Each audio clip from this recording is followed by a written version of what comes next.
王妃，快醒醒！王爷下朝回府了。哎呀，别吵，早八别叫我，帮我答个到，我还能再睡5分钟。快醒醒！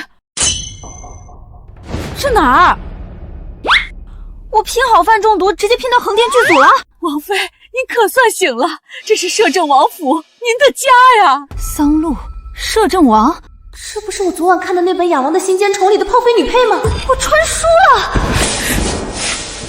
桑露，大理寺卿之女，因先皇指腹为婚，嫁给了权倾朝野却是个哑巴的摄政王封燕。死哑巴！成亲3个月，你连个屁都不放，守着你这冷冰冰的王府，我还不如去死！嫁给哑王后，她日日作死，闹得王府鸡犬不宁。最后，她为了私奔逃婚，深夜惊马坠桥而亡。唉，完了，还穿成个恋爱脑炮灰，这开局就是地狱模式啊！小说里封燕可是权倾朝野的摄政王，当年提着先帝叛臣的头颅走上大殿，满朝文武无人敢逼他开口。原主那么对他，那我岂不是小命危矣？但是换种想法，老公是当朝首富级摄政王，还是个不会查岗、不会唠叨、长得帅还不用履行父亲义务的哑巴，这简直是神仙般的生活啊！坏了，王妃这脑子怕是摔成了痴傻。王爷驾到！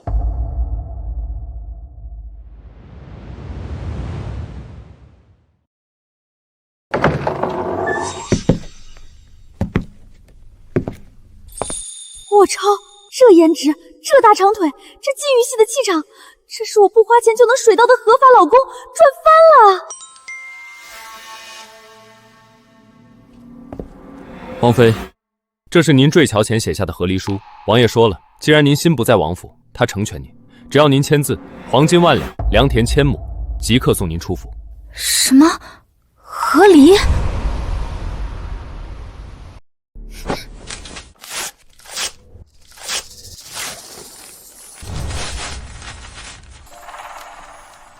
离什么婚？谁要离婚？老公，哦不，夫君，从今往后你在哪儿我在哪儿，生是你的人，死是你的小可爱。老公，比心，么么哒，我们要天下第一，最最好。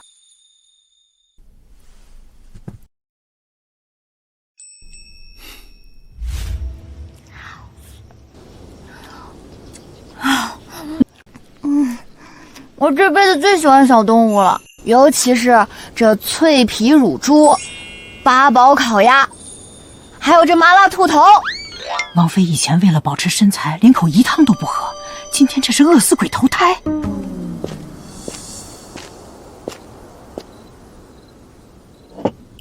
这就是我的长期饭票啊，得赶紧刷刷好感度，免得他哪天又想把我赶出去。王爷老公，长夜漫漫，咱们要不要聊聊天？完了完了，王妃疯了！明知道王爷不能言语，她竟然当面揭短，这哪里是聊天，这是在踩王爷的伤口啊！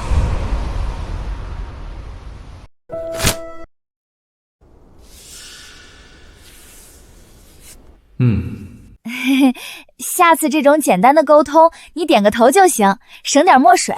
不过王爷，你这字写的真绝了，这风骨，这笔锋，简直是书法大家啊！练过。妈呀，这手也太好看了吧，指节分明，修长有力。王爷，我跟你说，像你这种优秀的人，到哪儿都有出路。以后要是改行了，绝对是顶级的手模，我第一个粉你。就算哪天咱们家破产了，你往那秦淮河畔一站，当个卖艺不卖身的头牌书生，一边写字一边露个腹肌什么的，那些富婆姐姐们肯定疯狂往你身上砸金砖。那个我开玩笑的，我是正经王妃，我没去过那种地方。我有个朋友，对，是我一个朋友跟我说的。你还可以问最后2个问题。2个？那第一个，我话这么多，你会不会觉得我很烦，想把我毒哑了扔出去？会。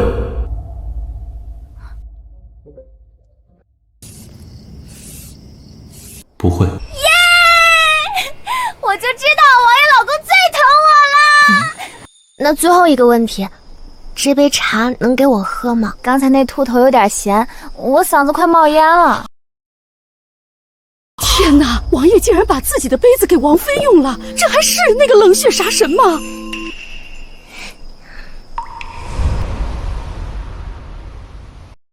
金主老公说不烦我，那就是默认我可以一直赖在王府吃香的喝辣的了。呜呼，跑汤泉去喽！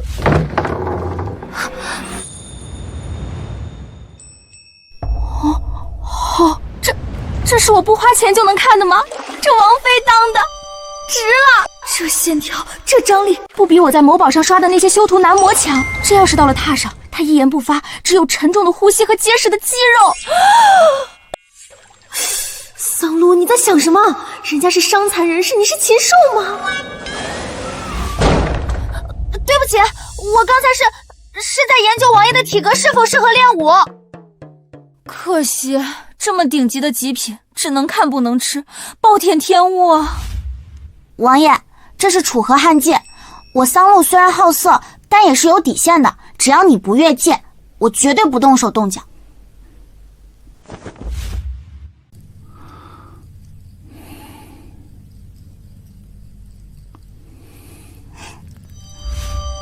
女人的话你也信？男人天真。喜欢吗？不说话就是默认喽。这喉结长得真带劲。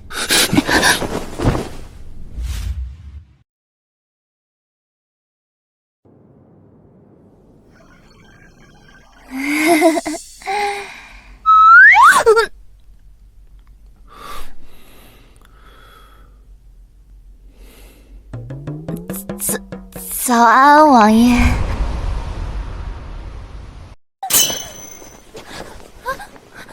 王爷别误会，我刚才梦见我养的那只哈士奇了，我撸狗呢。你就这么撸狗？那是我种的草莓，我真禽兽啊，连哑巴都不放过。桑露，你是色中恶鬼吗？你是怎么对着那张禁欲的脸下得去口的？王妃，您该去演艺司当差了，今日可是有新戏排练，这是王爷给您的辛苦费。上辈子我996，工资也就够吃个麻辣烫。这辈子，老公，别说一个草莓，我能给你种出一片草莓园。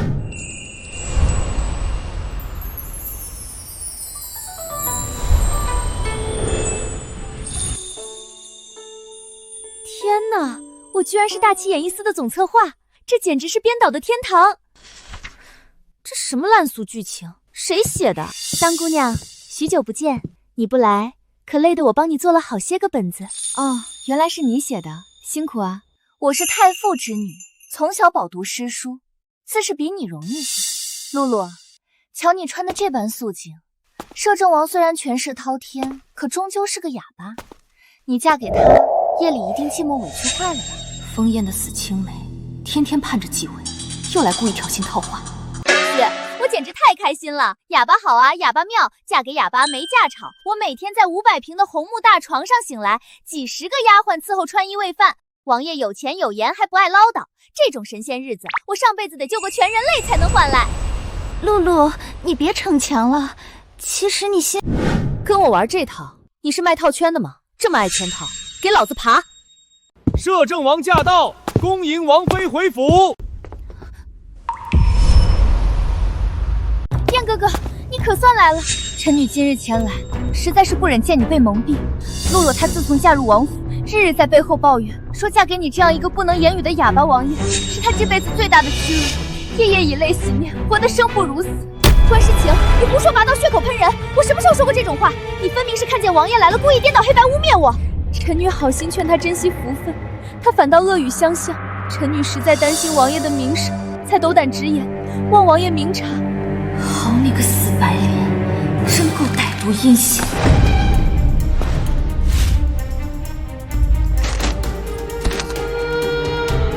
摄政王有令，太傅之女关诗晴品行低劣，善妒歹毒，即日起禁足府中3月，抄写女诫百遍，御宴之前不得踏出府门一步。不可能，燕哥哥，我从小陪在你身边，我那么喜欢你，你怎么能为了桑露这么对我？我不服，我不服！王爷，谢谢你，谢谢你信我，没有被他的谎话骗到。本王信你，无需理由。谁也不能伤你。王爷，王爷，你放心，我以后一定会好好在演艺司干事，做出最好的歌舞大戏，不让任何人再看不起我，不让任何人再敢污蔑我们。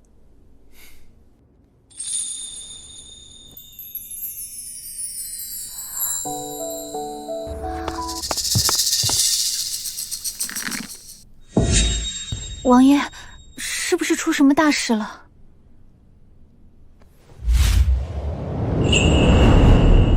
王爷，边境敌军蠢蠢欲动。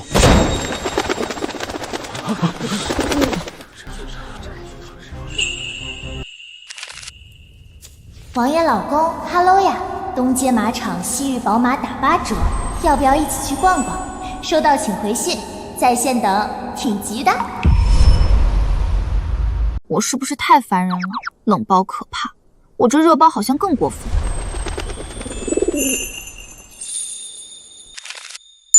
加班啊，那我不打扰他了。我真是善解人意的小仙女，他肯定觉得我很乖吧？王爷，王妃的信鸽今日未到。他今日没有送信来，是生气了，还是觉得本王不值得他费心？王爷，是否发兵驰援边境？本王竟在等一只信鸽。王爷，您今日看信筒不下8回，女子不回信，便是交谈结束之意。禀王爷，王妃回府了，骑了一个奇怪的东西。嗨，王爷老公，你们也下班啦？王妃，这就是您动用王府库银买的限量款坐骑。没错，爱马仕城定制小毛驴，买驴还送夜光角铃，看像不像名侦探柯南？看我麻醉针 biu。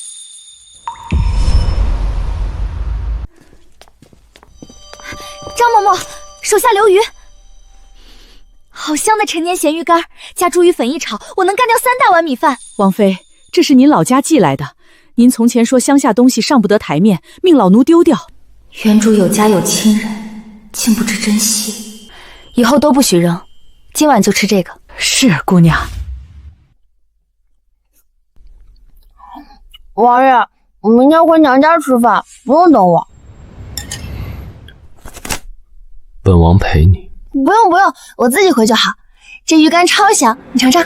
王妃，王爷从不吃辣。妈耶，王爷身材看着挺辣，居然这么不能吃辣，这可是微辣。对不起，这可是云锦料子吧，一定很贵。什么？5000两银子，我可得擦干净，不然卖多少剧本才赔得起？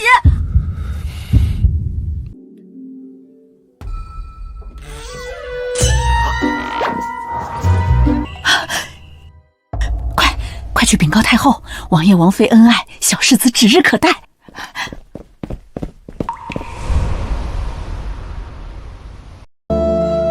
动作再利落点，眼神要有戏。这是皇家盛宴，不是街头卖艺。我一定要在这个世界做出最好的歌舞大戏。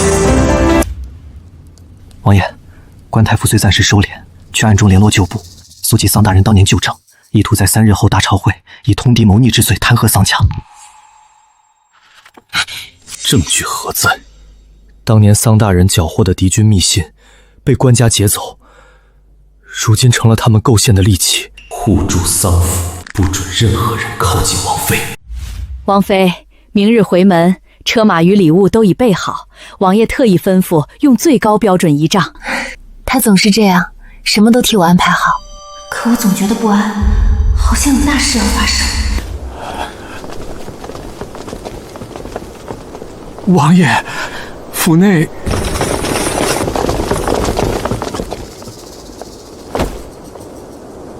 奉太傅令，桑氏通敌谋逆，罪证确凿，即刻封锁桑府，捉拿涉案之人。完了，一来就撞上抄家大戏。王妃也算桑家人，还请王爷救人。放肆！王爷，你能说话了？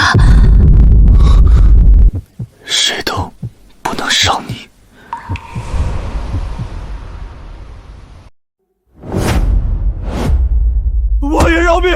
王爷饶命！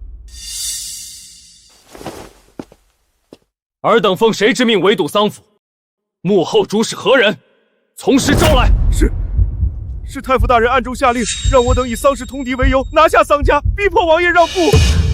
居然是观世音一家在搞鬼！露露，你没事就好，吓死娘了！臣多谢摄政王殿下舍身相护，救我丧家满门。他不仅护住我，还为丧家讨公道。今日事乱不吉利，还请王爷先带陆儿回府，回门宴改日举行。王妃，您是王爷的福星啊！老奴伺候王爷这么多年，第一次听见他开口说话。嬷嬷，王爷8岁那年到底发生了什么？王爷8岁那年，亲眼看到先王爷与王妃战死沙场，从此便闭口不言。太医说是心因所致，非药物可医。王爷，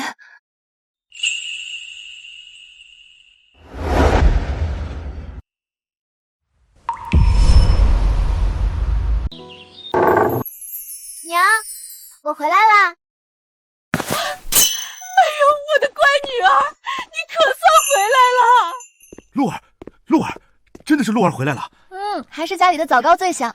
爹娘，对不起，成婚这么久才来看你们。是我们没本事，那摄政王府深似海，王爷又是那样一个，你在那儿肯定受了不少委屈吧？你放心，爹娘虽然没权没势，但绝不给你添乱。你与王爷成亲这件事儿，没敢告诉那群势利眼亲戚。爹娘，你们就把心放肚子里吧。枫叶那个人虽然冷了点，但在我面前只有他吃瘪的份儿。露儿，娘听说王爷他真的不能说话。听府里的老管家说，那是失语症，不是嗓子坏了，是早年间战场上受了惊吓落下的心结。不过每周都请神医针灸，我每天也在他耳边叽叽喳喳的，不准哪天他就被我吵得开口求饶了呢。这大白天的谁啊？还能是谁？你那表姐庄小，刚攀上个县太爷的远房亲戚，你表姨一家昨天就想来显摆了，估计是闻着味儿过来了。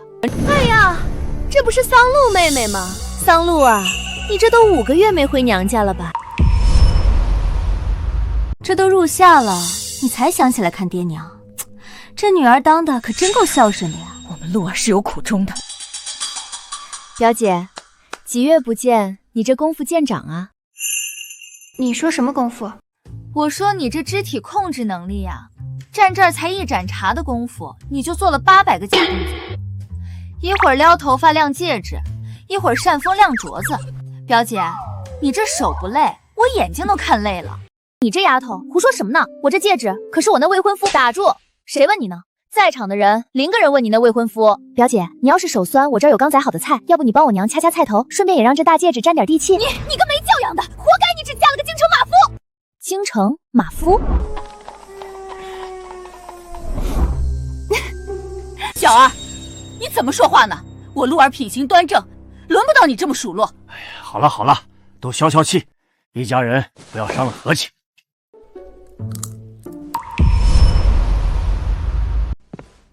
老爷，京城最新的底道到了。这冰块脸，画在纸上都觉得冒寒气，比在家还吓人。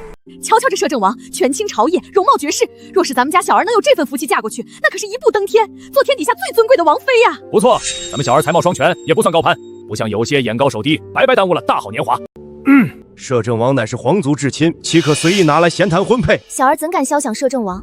只是这世间男子，若非顶天立地的人物，小儿也是看不上的。我算知道桑露为什么找不着婆家了。你们瞧瞧，他这是眼高于顶，盯着敌报上的摄政王看，再看那也不是你男人啊。露儿啊，你也别总不知足，摄政王那样的天上真龙，可不是谁都能肖想的。你呀，还是认命吧。胡说什么？我露儿福泽深厚，配谁都配得上。露儿自有她的造化，不劳你们这般挖苦嘲讽。人家摄政王那是天上的神龙，你顶多是地上的泥鳅，做梦也得有个限度。您怎么知道他不是我男人呢？万一他就是被我这条泥鳅给迷住了呢？王爷，京畿防务已定，军心稳固，可保无虞。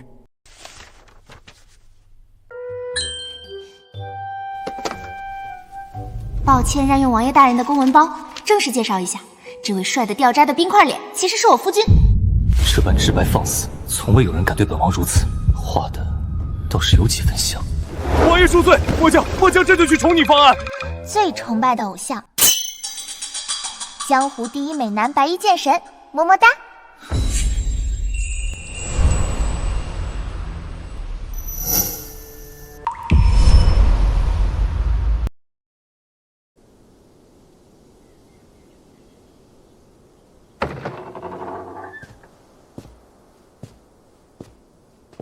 方侍卫，王爷又下达了什么绝密的刺探任务？是要去北境抓细作，还是去南疆探敌强？王爷让我去调查一个叫白衣剑神的江湖人士，查清此人底细，家住何方，是否婚配。我从小跟着王爷，他一个眼神我就知道他是渴了还是想杀人了。但现在这白衣剑神明明是京城茶馆里说书先生编出来的话本人物啊，王爷竟然要跟一个纸片人吃醋。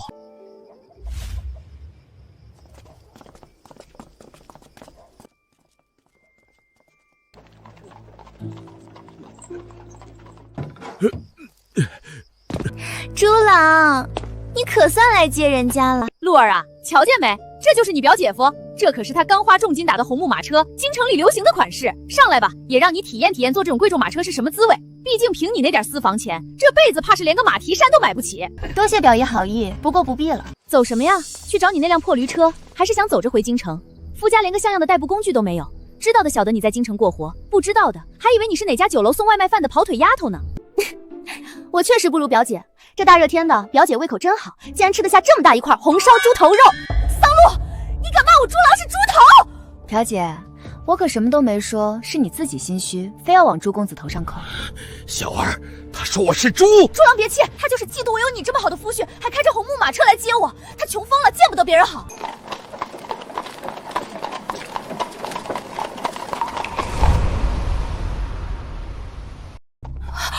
那是正宗金丝楠木，只有皇族亲贵才能用得料的。这车何止换10辆红木马车，100辆都换不来，这是哪来的贵人？不会真是他的车吧？不可能，他连和好胭脂都舍不得买，怎么配得上王府马车？不错，定是路过的贵人，他哪有这等福气？表姐这么笃定，是觉得我不配，还是你嫉妒的快疯了？我嫉妒你，若你能坐上这马车，我都能吃马屎。就是，才不嫉妒你这来路不明的东西。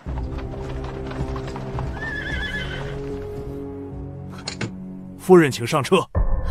他莫不是？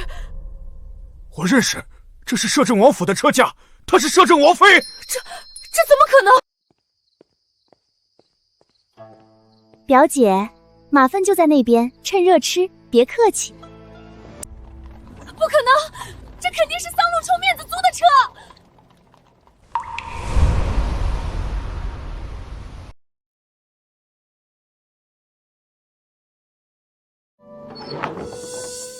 你回来啦！今天谢谢你安排马车接我。你是没看见我那表姐的脸绿得跟菜椰子似的，特别解气。你也要熬夜办公呀？正好我也要加班，下个月就是演艺司新戏了，我得把这招商的海报画出来。你看我画的好不好看？老天爷，这副脸也太好了吧！这线条，这张力，果然找什么样的夫君都会后悔，只有找帅的不会。男人可能靠不住，但这腹肌绝对靠得住。王爷、王妃，热水备好了，可以洗。哎呦，老奴什么都没看见。那个，脱都脱了，要不你先去洗。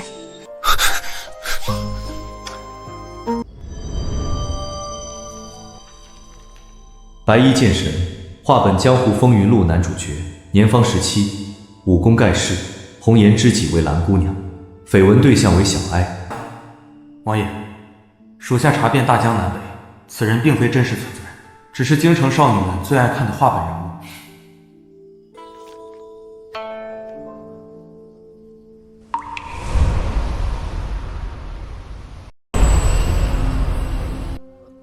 王爷，我的换洗衣物落在卧房了，劳烦你帮我拿一下呗。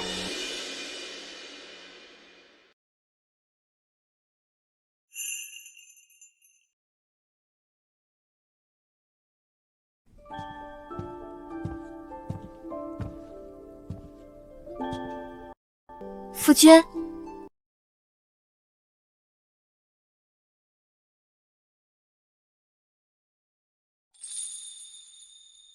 王爷如此拘谨，倒是少见。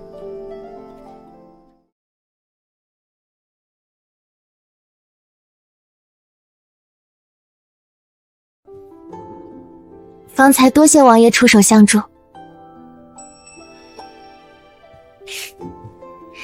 我特意备了礼物答谢你。礼物？不会是……会不会有点太快了？不对，我与鹿儿本来就是夫妻。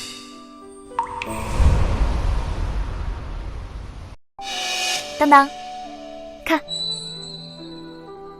这对夜光的珠坠，我一枚，余下这枚赠与王爷。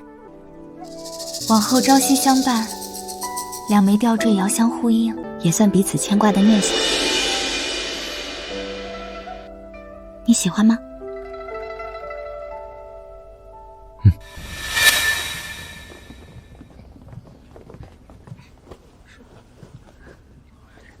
桑露，关诗晴，你不在家抄书，跑这儿来干嘛？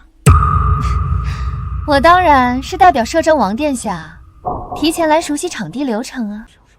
封宴要来。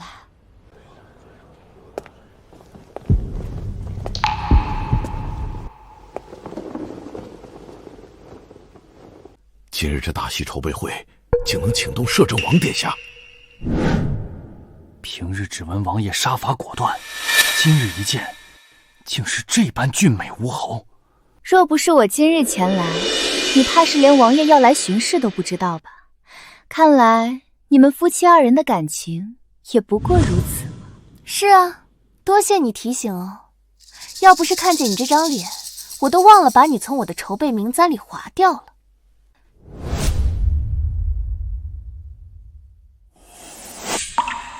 少在我面前碍眼，给老娘圆润的爬出去！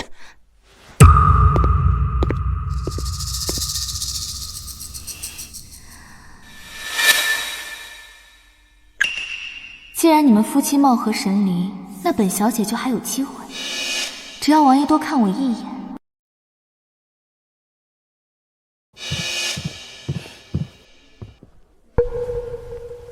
臣女关诗晴，今日特来协助王爷对接大戏的流程。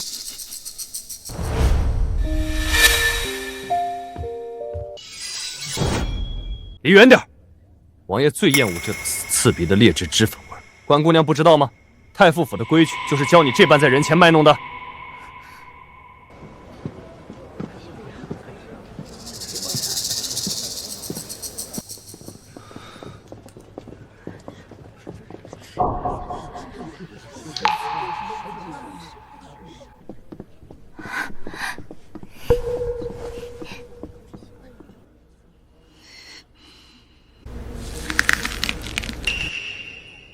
桑露，你一个不学无术的野丫头，凭什么能霸占摄政王妃的位置？我乃太傅嫡女，自幼饱读诗书，琴棋书画哪一点比不上你？你今日让我当众难堪，待会儿我定要让你身败名裂！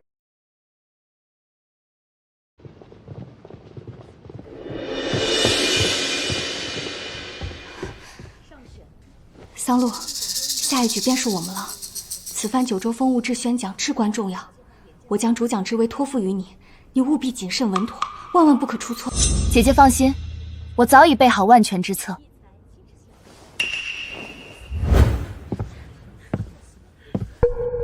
诸位大人，各位看官贵客，今日我宣讲《九州风物志》，以机关皮影演绎山河盛景，请诸位赏观。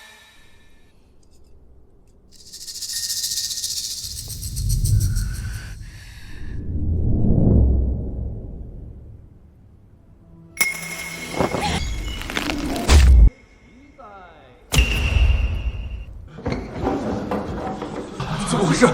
灯火为何尽数熄灭？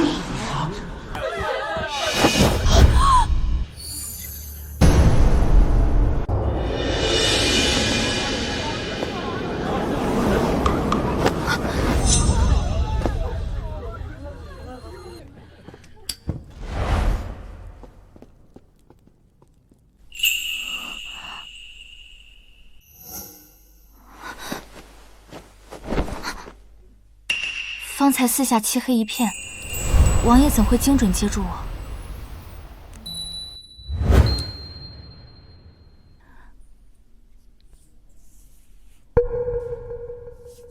需要帮忙吗？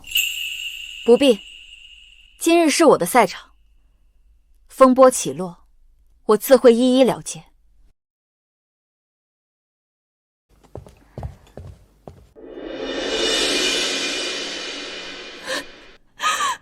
完了，脊柱断裂，皮影丝线全乱了，这还怎么展示？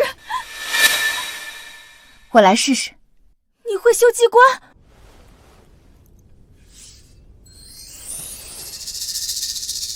哼，学会数理化，走遍天下都不怕。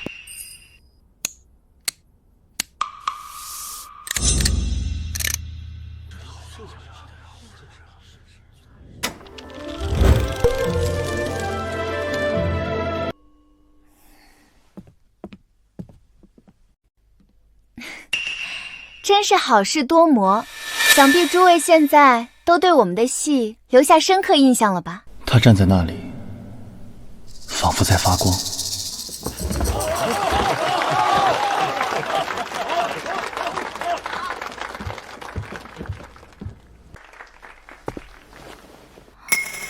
不对劲儿，怎么看你都不对劲。怎么了？我脸上有灰？跪下看就对劲，我就知道，干大事的人长你这样。桑姐，你是我的神！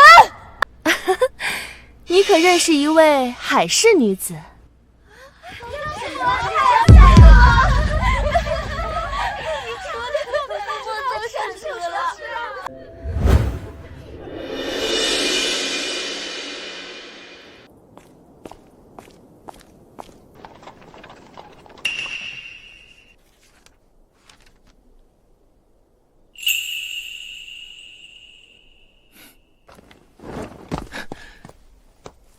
王妃，请上车。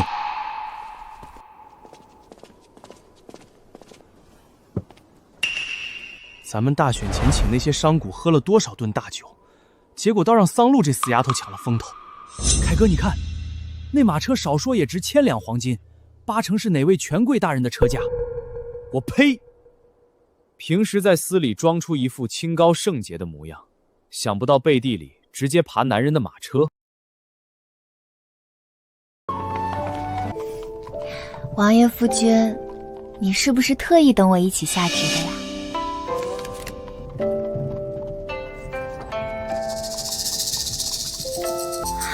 顺路，那我运气真好，今天正好没骑我那头小毛驴。顺路，王爷可是推了兵部的议事，在这大门口生生等了半个时辰。咦，于女官的信鸽？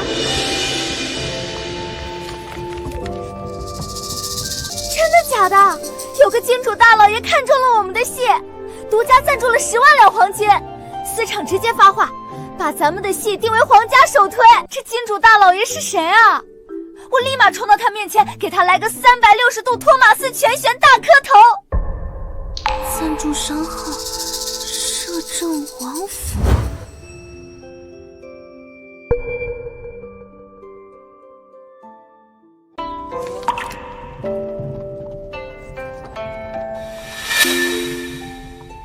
马车狭窄，不必在此磕头。虽然我写的戏本确实天下第一，但王爷，你不会是给我走后门了吧？王妃明鉴，咱们王爷向来铁面无私，从不干徇私舞弊之事。对不起，是我误会你了。我以前对长得俊的男人有偏见，看了你才知道，原来一个人长得好看的同时，还能这么聪明、睿智、有格局、眼光独到。溜须拍马，不加赞助银两。那我给你来点实在的，我陪你治病吧。听说你这心急，需要家人倾力配合。现在我是你的家人了，下次太医再来施针的时候，我们一起吧。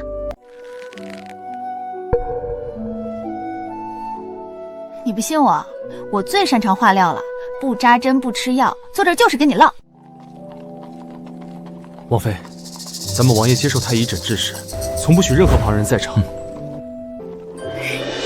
爷，你答应让我陪你了。我跟了王爷10年，王妃只跟王爷成亲3个月，王爷就能为了王妃当面打我的脸，这说明什么？这说明王妃是我这辈子必须要死死抱住的大腿。看了最近那本《风月录》没？有个词叫天性相附，荷叶就是对人动了凡心，身体会比脑子先反应。比如同榻而眠会睡得极香，还总想闻对方身上的气息。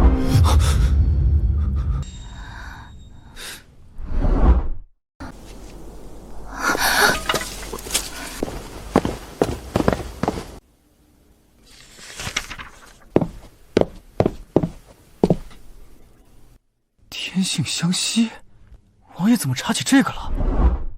难道又和王妃有关？此次大选，二组拿下摄政王府10万两黄金赞助，桑禄居功至伟，即日起擢升为副长事。多谢司长。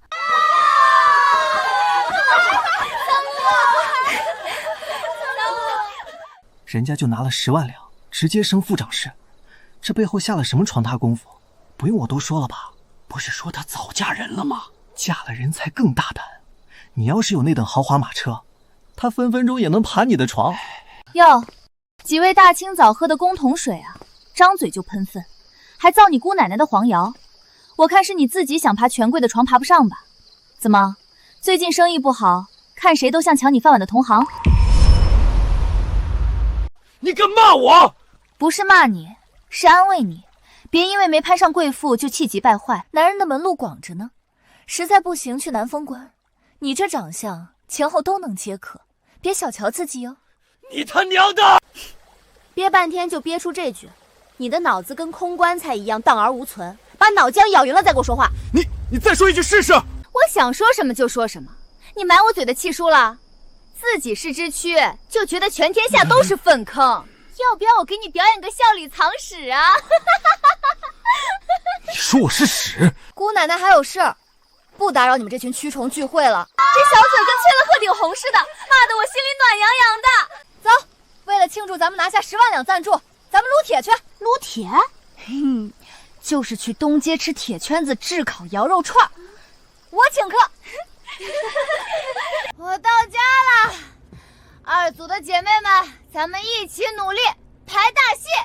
今日多一分拼搏，明日多点8个俊俏面首。哎呦，王爷，王妃喝醉了，老奴这把老骨头实在搬不动啊，还是劳烦王爷将王妃抱回榻上吧。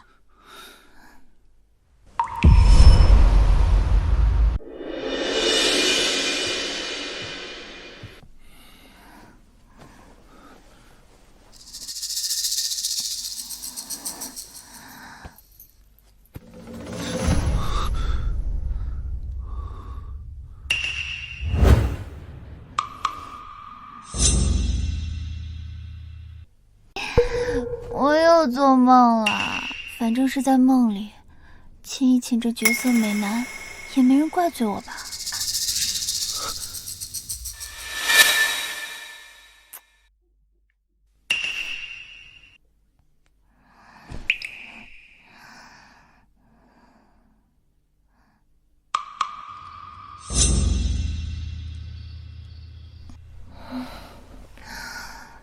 枫叶，别冷冰冰的嘛，我最喜欢你了。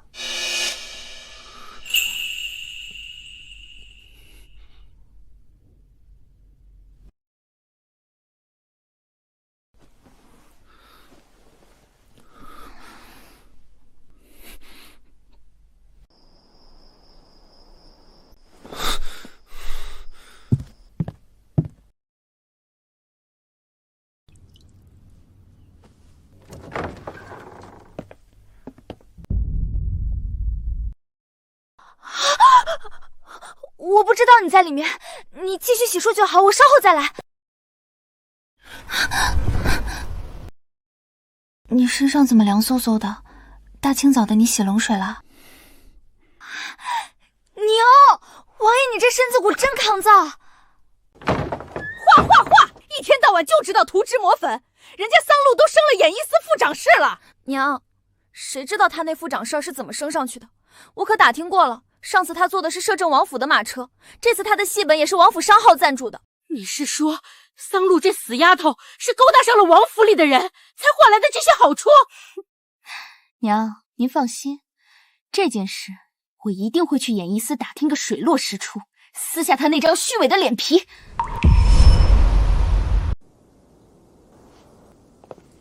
这位大人，您认识桑露吗？听说她最近升了副长事。你问这干嘛？她是我表妹，我前几日亲眼看见她上了一辆极其奢华的马车，紧接着就升职了。我怕她年纪轻轻，为了往上爬，做下什么见不得人的丑事。我就知道桑露是这种品行不端之人，这种败坏风气的事，咱们演艺司绝不能容忍。为了公允，我必须向司长大人写信告发他。虽然我是她表姐，但如果严惩能让我表妹迷途知返，我也绝对不会包庇纵容她。举报演艺司女官桑露利用职务之便，与王府马夫暗通款曲，出卖色相，违规拉拢赞助。荒唐，简直是无稽之谈！桑露，来我书房一趟。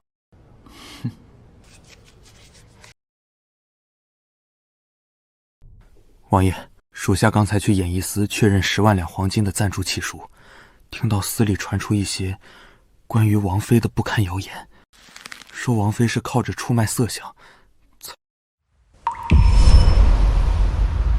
司长，你找我？桑露啊，最近司里有些不堪的传闻，是关于你和摄政王府那位，你跟摄政王府那位王爷的关系，是确有其事还是谣言？您说风燕啊，他是我夫君。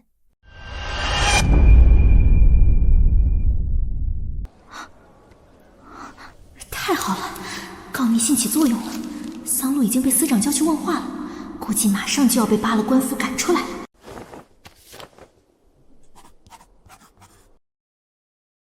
好戏开场了，桑露，你要完了。你们说司长叫桑露进去干嘛？是发咱们的10万两赏银吗？我看司长刚才脸色可不太好，你们听说了吗？最近司里有些关于桑露的脏水传闻。一派胡言！为了拉赞助出卖色相，大家都是拿俸禄办事的，小桑哪有这么舍己有人、大公无私？但是，万一司长想杀鸡儆猴，小桑会不会被冤枉，直接被赶出司啊？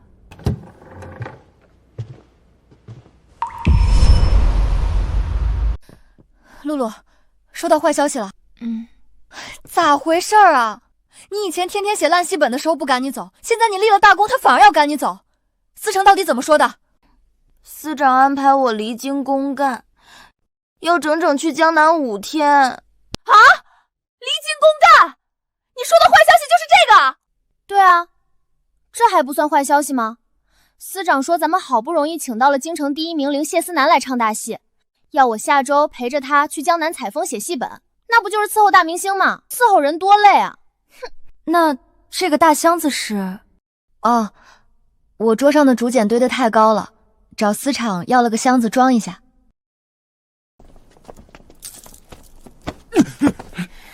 快看，靠人脉上位的人，终于被调离岗位了。早看2组那帮人不顺眼了，最好全组都调离岗位。越想攀附云端的人，跌的就会更惨。桑露，你应该谢谢我，帮你更快认清现实。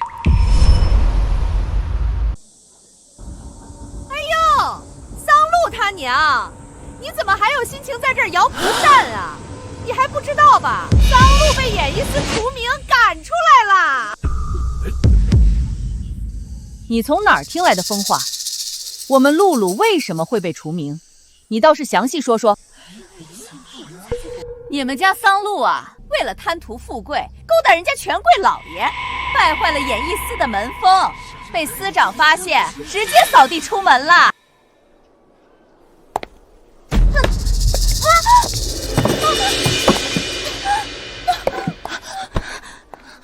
你今天怎么穿了这么高的花盆底木靴？多累人啊！这不是今天大选，我想显得气势足一点嘛。女人穿那么高的木靴，还不是为了扭着腰去勾引男人？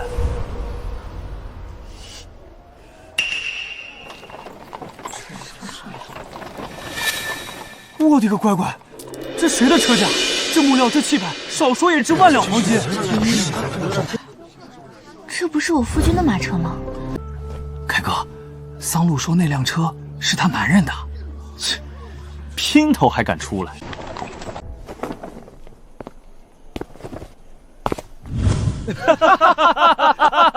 原来他男人是个赶车的马夫啊！看起来都快30了吧，活该被戴绿帽子。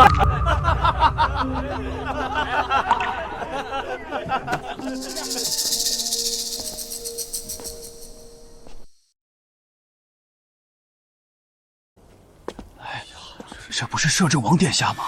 王爷怎么来咱们演艺司了？司长若是知道，肯定连滚带爬出来迎接了。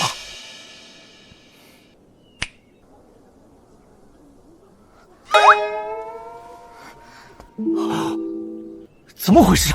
他们认识？王爷不会真是桑露的夫君吧？绝不可能！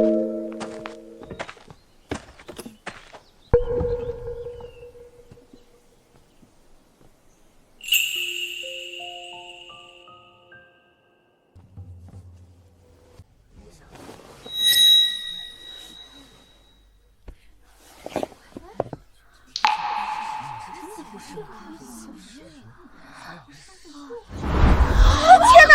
王爷亲自给桑露换鞋。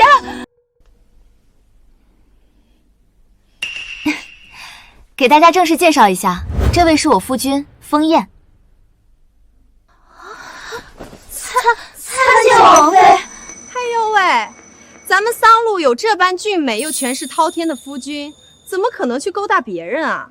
到底是哪个烂了心肝的，敢造这种谣？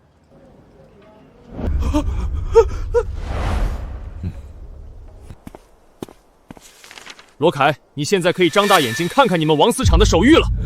演艺司男官罗凯因居心不良，极度同僚，刻意造谣抹黑，即刻革职除名，永不录用，特此昭告。王司长给你走了特快，你明日不用来了。还有，你的官府履历上会如实记下你被除名的龌龊原因，这辈子你都别想再入仕途。至于你们，王司科说了，统一写下罪己书，下月初1在演艺司大殿当众朗读，画押备案。不接受的，现在就滚！是，我们写。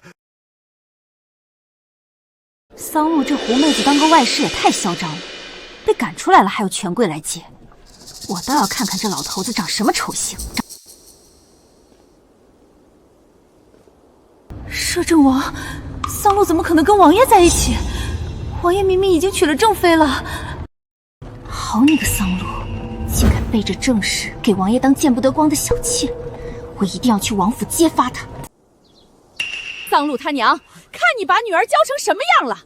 贪图富贵，自甘堕落，真是上梁不正下梁歪。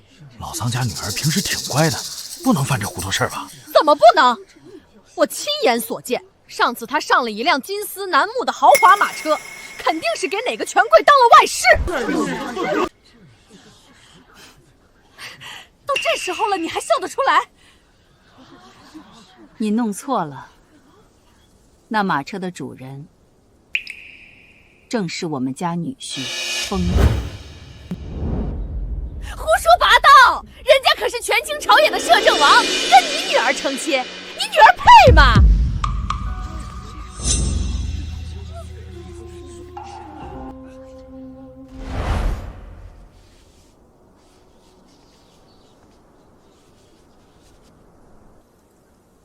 我们家嫁女儿，还要问你答不答应？这是先皇定下的娃娃亲，你不信，大可去地下问问先皇。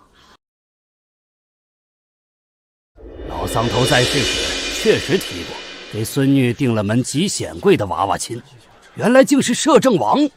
有闲工夫编排我女儿，不如多关心你自家破事儿。小小他娘，就属你们家最险，到处嚼舌根，差点冤枉了王妃。今日闹开了也好，以后咱们两家不必再来往了。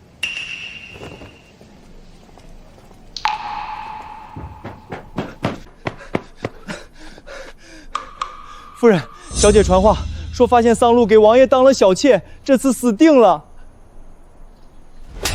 死个屁！回去告诉那个蠢货，他查了几天的人是他表妹明媒正娶的正牌夫君，让他滚回来！什么？正牌夫君？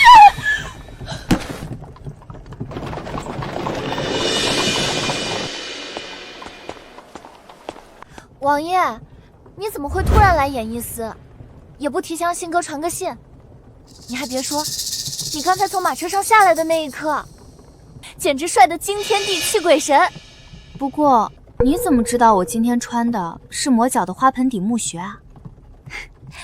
你们这些舞刀弄枪的铁血武将，也会注意这些细枝末节吗？王妃这小嘴是租来的吗？话也太密了吧！王爷平日里最怕吵闹，连只鸟叫都要拔刀，这真能忍得住？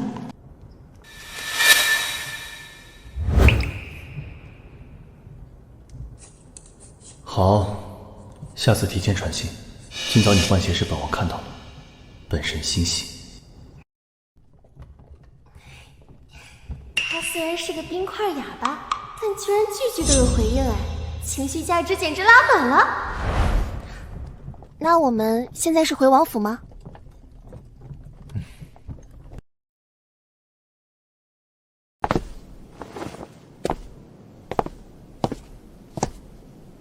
原来是老王爷的府邸。王爷，咱们待会儿进去是挽着胳膊呢，还是牵着手呢？毕竟要让老王爷相信咱们夫妻恩爱，相处的极好嘛。你选一个。你问他挽胳膊还是牵手，他直接冷腰，好叛逆一男的。不过这腰揽的还挺有安全感。给王爷请安，给王妃请安。这块万年寒冰终于开窍了。哇，祖父，您的笑声听起来真有钱啊！原来这就是传说中的妇人笑。哦，何为妇人笑？妇人笑就是听起来底气十足，让人一听就能联想到京郊的跑马场、秦淮河的大画舫，还有满屋子的金元宝，发音稳定，气沉丹田，像这样，哈哈哈哈哈哈啊！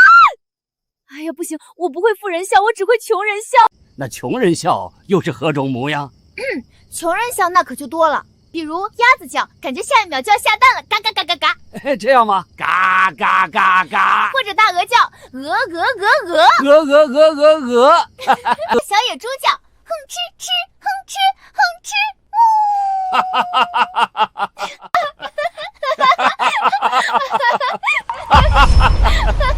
哈！以前王妃来府上，要么冷着脸，要么说话带刺，何曾这般欢声笑语过？燕儿，你也来笑一个。哦，祖父忘了，你不能言语。祖父放心，要是有一天我家王爷能出声了，笑起来肯定比全天下的人都好听。老王爷、王爷、王妃，季神医在静室候着了。祖父，王爷8岁那年到底经历了什么？8岁那年，他爹娘带他去封地，途中遭遇刺客伏击，马车受惊冲向悬崖。燕儿当时拼命呼救，喊破了喉咙。等援军赶到时，他声带撕裂，他爹娘也……后来声带虽治好了，却再也发不出声音。太医说这是心疾。王爷，今日的祝由术需要您回到那个让您最恐惧的幻境中。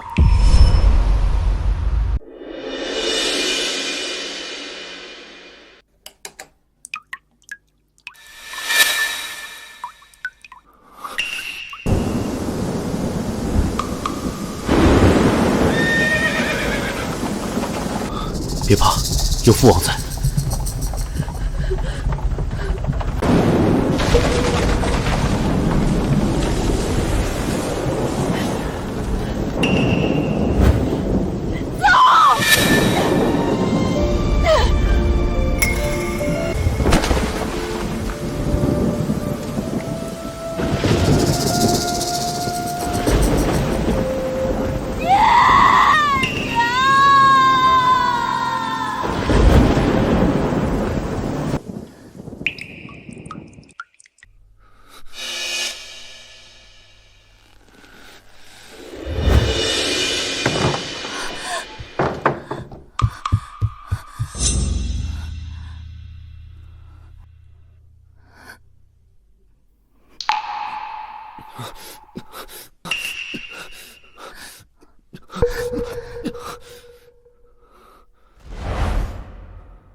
王妃娘娘今日这祝由术效果奇佳，王爷这是10几年来第一次有了明显想要开口说话的义务，全仰仗娘娘的安抚啊！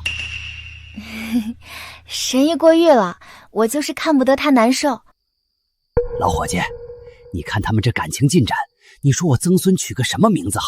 风字开头的，不要那些老掉牙的字眼儿，要现在京城年轻人都喜欢的那种词儿。这风华绝代，风生水起。陆丫头，你方才不是说你不会妇人笑吗？祖父有办法教你。这是京郊最大的跑马场，这是秦淮河上最豪华的大画舫，这是骊山的温泉庄子，剩下这些是地契。你只要在这地契上安个手印，这些就全都是你的了。有了这些，你总能练出妇人笑了吧？祖父，这也太贵重了，我受之有救啊！这些俗物跟你比起来算什么？陆丫头，燕儿的爹娘走得早，她8岁之后就是个小大人了，什么苦都自己咽。现在有你陪着她，你不知道祖父心里有多感激。祖父，既然如此，拿人钱财，替人消灾，王爷开口说话的事就包在我身上了。你能撬开他那张铁嘴？既神医说了，王爷极有可能在情急之下开口，我已经想好怎么刺激他。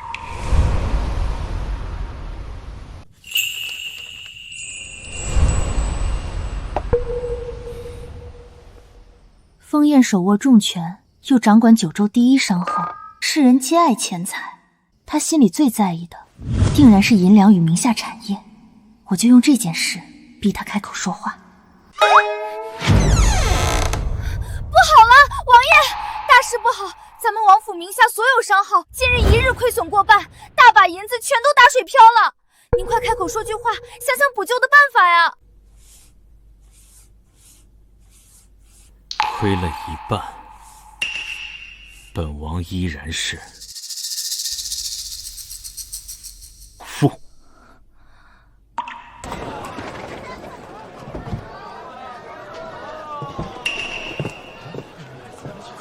他身居摄政王高位，最看重朝堂颜面与公众名声，绝不肯在众人面前失态丢人。当众窘迫之下，他总该忍不住开口了。姐夫，我怀了你的骨肉，这事儿没法遮掩了，你快当众说句话，给我一个说法呀！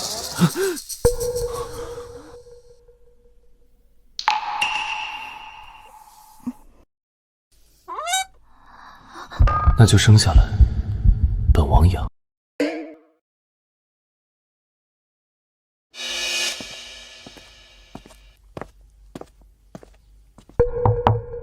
有人，人有3急，最是难耐，他定然憋得难受，情急之下，总能逼得他开口说话。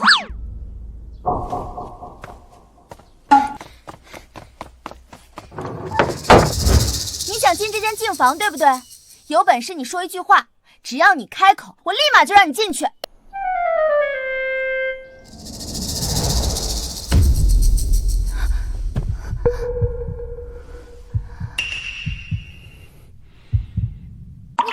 你靠这么近想干嘛？别乱来啊！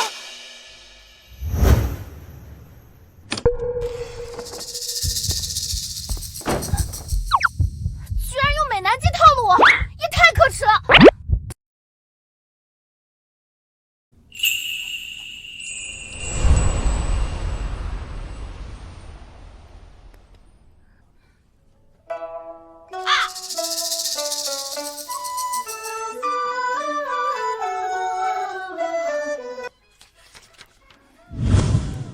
小样，我试了这么多办法都没用，我还就不信治不好你这不能开口的铁嘴。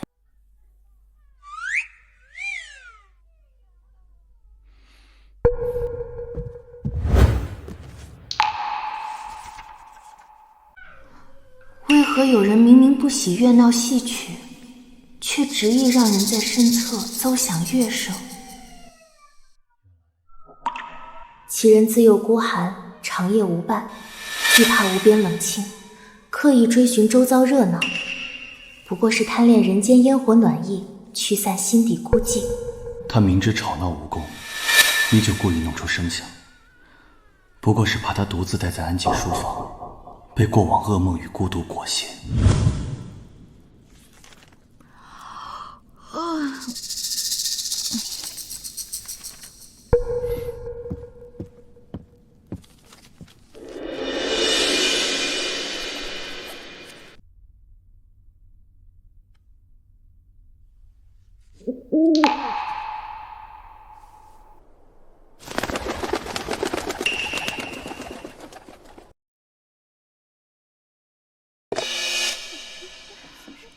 唉，不知道新买的那家食肆味道如何？是呢，我们也很关心你平时吃的好不好啊。像摄政王那般权倾朝野的大人物，是不是在床榻之上也极其霸道？王爷虽然不能说话，但他什么的时候不说话，只发出一声闷哼，岂不是更让人腿软？露露，每天夜里给王爷量腰围的感觉如何呀？你们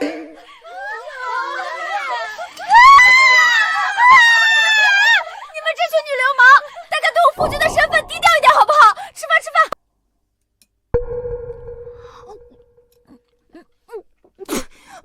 呸，好难吃。夜里吃的太多，白天连饭菜都挑地上了。王爷，西域第一商行的陆大当家今晚在京城最大的酒楼设了胡食夜宴，送来请帖邀您赴宴，您要去吗？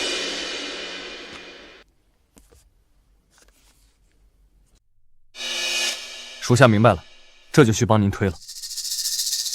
这陆大当家也真是异想天开，以为花重金请了几个退下来的御厨做几道胡食，就能请得动您这尊大佛。胡食？王爷，您又想去了？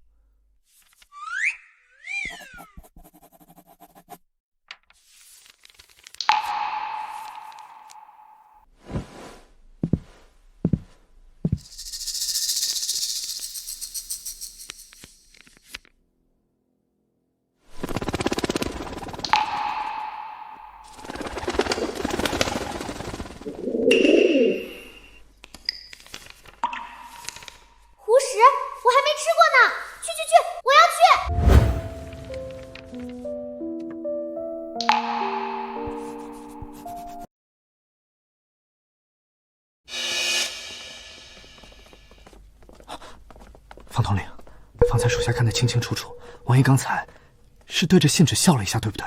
当年王爷平定叛乱，提着叛军首领首级走上金銮殿，神色都冷硬无波，从来没有这般柔和的笑意。属下实在不解，王爷这是怎么了？不过一点小事，不必大惊小怪。你记住，往后王爷所有反常的神色、反常的举动，根源全部都在王妃身上。属下明白了，还是方统统通透，一眼就能看透王爷心思。属下受教了。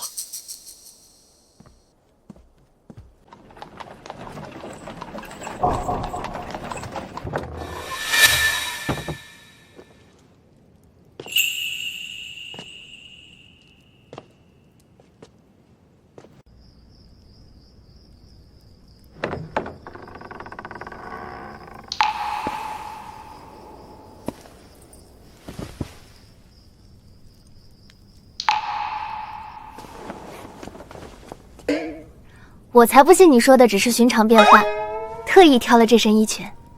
你看看，我这般模样，跟着你出门，会不会给摄政王殿下丢面子？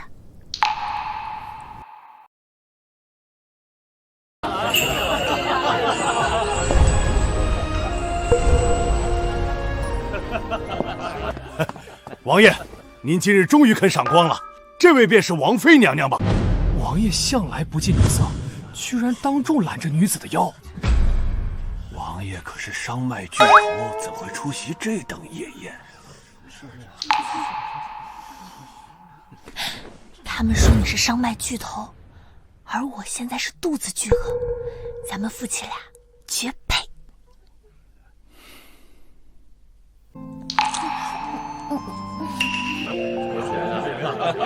老略，出去。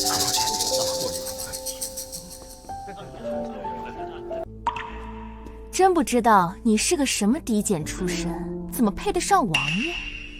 我什么出身？我大齐风云录古血集读者，皇家书院旁听生，京城粗居王者。你有意见？不知羞耻！你这市井做派，根本不配出现在这等夜宴。对呢，我一穷二白，不像你，年纪轻轻就有一套房，破房。你是因为当年被王爷拒绝过，现在看到我才这么破房吗？拒绝我感激还来不及。他不过是个连话都说不出的哑巴，堂堂王府交给一个残废，真是笑死人了。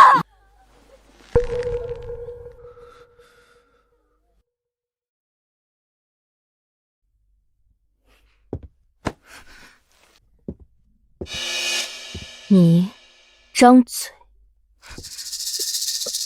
干什么？你想做什么？方才听见不停聒噪，正好看见一旁放着公桶，打算往里面扔点垃圾。哎呀，原来是辆到处乱废的喷粪车，怕是屁股上的口子长到了脸上，才整日口无遮拦。你有什么资格诋毁王爷？风燕只是不能言语，品行端正，教养极好，人格健全坦荡。反观你，空有一副皮囊，满口恶言，恶意伤人，长了张嘴只会搬弄是非，你才是心灵残缺之人。我夫君不能开口又如何？往后我就是他的嘴，谁再敢出言辱他，我便替他怼回去。摄政王娶了个好王妃。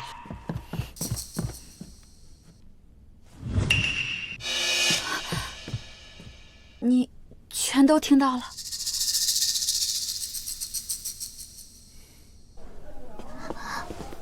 听不见，听不见，王八念经，不听不听。那些难听的话，省着你都别往心里去，千万别在意。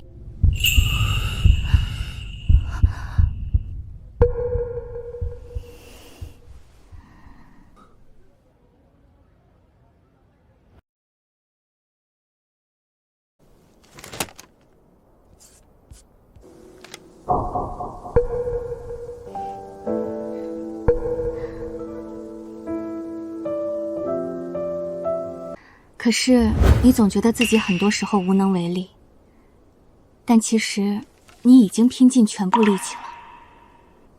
你早就做到了当下最好的自己。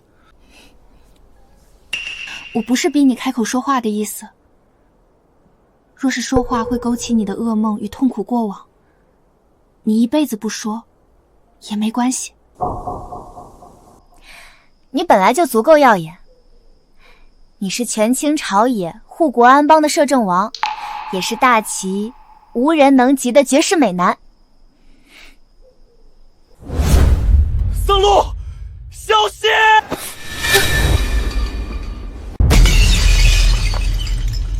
枫叶，你刚刚会说话了。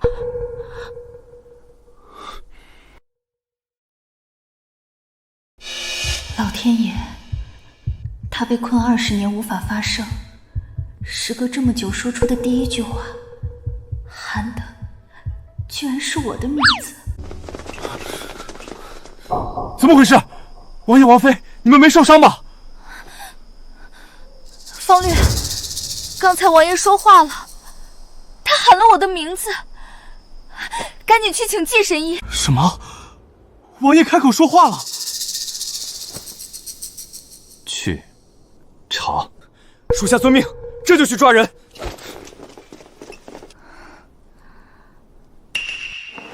放开我！放开我！你们敢抓我？你们知道我是谁吗？我爹是户部尚书。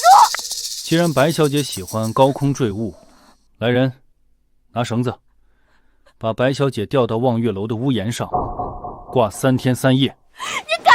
我家里绝对不会放过你们的。这是王爷派人去尚书府传话后，尚书大人亲自做的决定。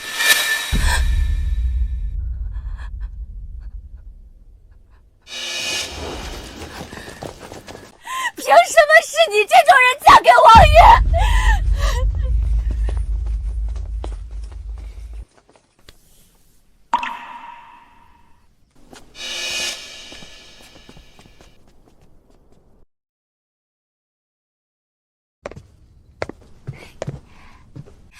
王爷，没想到你开口说话的声音这么好听，低沉又好听。以后你要是心里对我有半点不满，只管直接开口骂我。我看在你这般好听生词的份上，绝对事事让你3分。对对对，就是这样。平日里你总爱板着一张冷脸，多笑一笑，整个人好看太多了。王爷、王妃，季神医已经请到府中。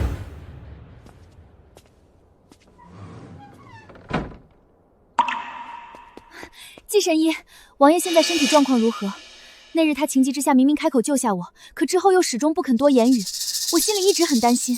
王妃不必疑心，王爷那日开口是极致危急关头本能冲破心理障碍，并非病症彻底痊愈。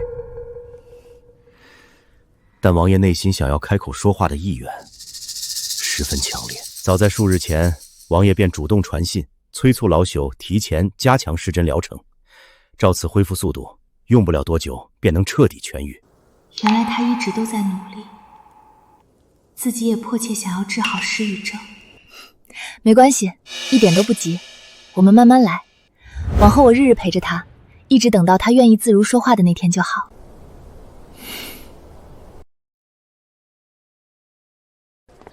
哎呀，我自己拿就行。来，我去江南陪谢公子看戏台，5天后就回来了。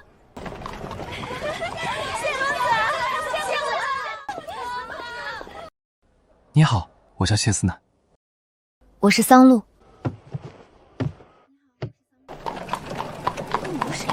应该是演艺司的女歌手啊。能跟谢公子搭手，运气真好。好期待谢公子的新戏，他唱腔好又会接话，天生就是唱戏的料。我也很会接话，没见你这么夸我。你跟谢公子比，跟哑巴有什么区别？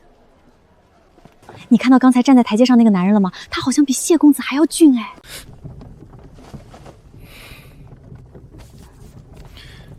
你别误会，我不喜欢你，3年前不喜欢，3年后也不喜欢。啊！我不知道你是用什么法子谋了这趟差事，但是我们之间没有可能。你是不是脑子有病？有病就赶紧去医馆抓药。你以前在书院的时候，天天纠缠我，给我塞情诗、送荷包，还在大庭广众之下说我是你的如意郎君，全书院都知道。你别装蒜了。我想起来了，原主以前确实跟他在同一个书院念过书，对他疯狂追求，长达3年。那是以前，我现在对你不感兴趣。哼，口是心非。完了，这趟差事要算工伤了。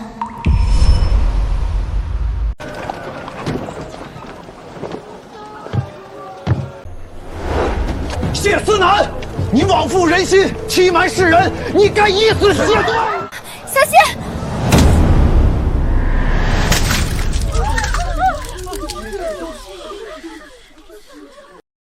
放开我！你不得好死！别动，老实点。随我从这边走，避开喧闹人群。嘴上总说着与我毫无牵连，无心情谋，如今却甘愿挺身护我周全，分明是舍不得我受半点伤。我护你安危，乃是演艺司契书上明文锁定职责。你若真心感念，便往后多为演艺司登台献唱，登台酬金主动降下30%，便是最好的道谢。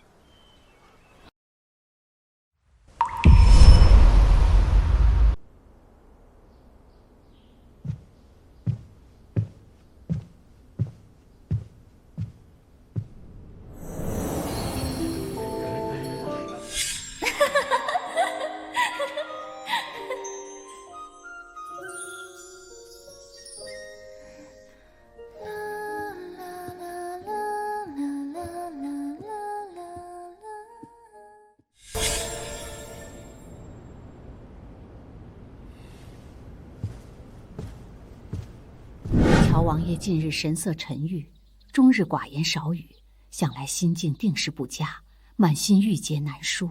是吗？我瞧着并无异样。莫不是你眼花看错，无端多虑了？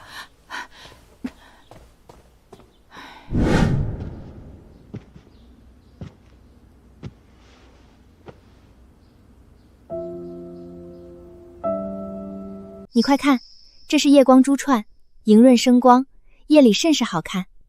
今日我决意将另一串赠与你佩戴，你可还喜欢这份小物子？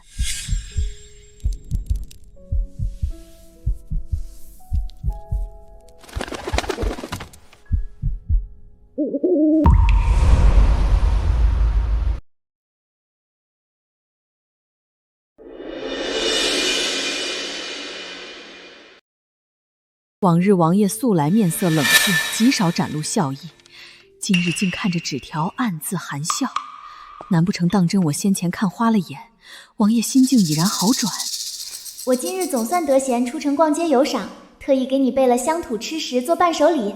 不知你偏爱五香味猪肉骨还是麻辣味猪肉骨？偏爱五香变回1字，偏爱麻辣变回2字即可。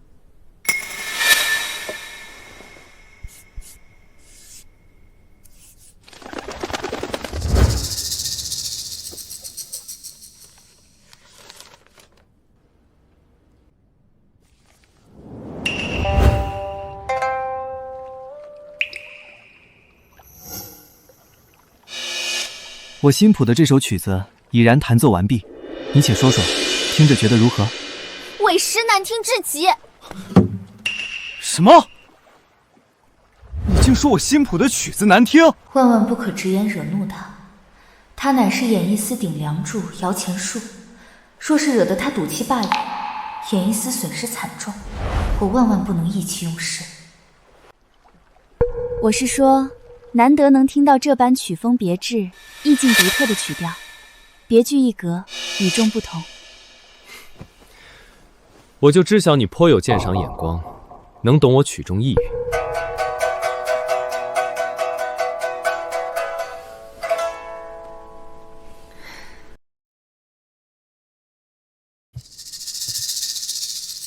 王爷，属下已尽数查探清楚，此乃谢思南全部身世底细，过往行径。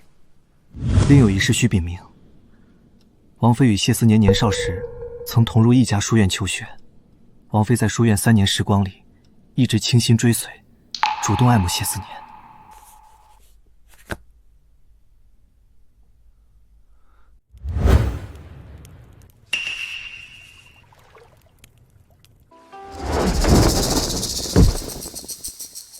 属下参见王妃。深夜至此，可是王府有要事传讯？属下奉王爷口谕，回家。你是说，王爷竟又开口言语了？王爷另有口谕一句，老王爷心系于你，盼你即刻归府相见。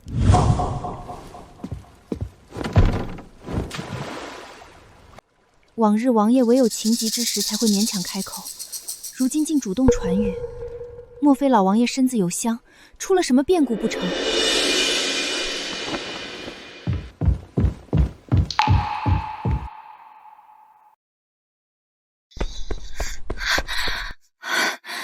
老王爷身在何处？可是身子染殃，出了什么意外变故？祖父，我终究还是来晚一步。你切莫胡思乱想，祖父安然无恙，并未远行。此乃他特意赠予你的物件，早已半妥过户文书，归你名下所有。祖父身子康健安好，竟特意赠予我一座骊山温泉庄子的地契文书，这般厚礼实在贵重。王爷，这座温泉庄子分明是您名下私产，何时成了老王爷所赠？你莫多言插嘴，看破不说破便好。这是人家夫妻之间的一番情趣心意，咱们下人不必拆穿。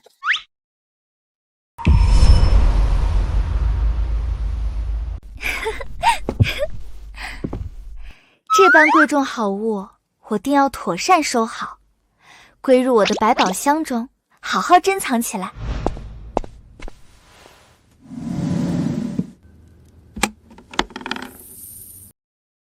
便将这些身家财物随意收在这破旧木匣之中。正是如此，大隐隐于市，最贵重的东西便藏在最不起眼之处。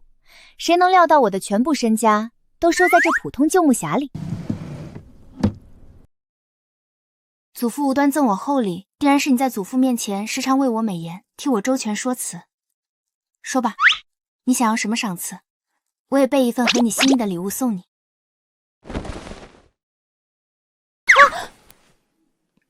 你这般举动，莫不是觊觎我的秀发，想打什么主意？笨！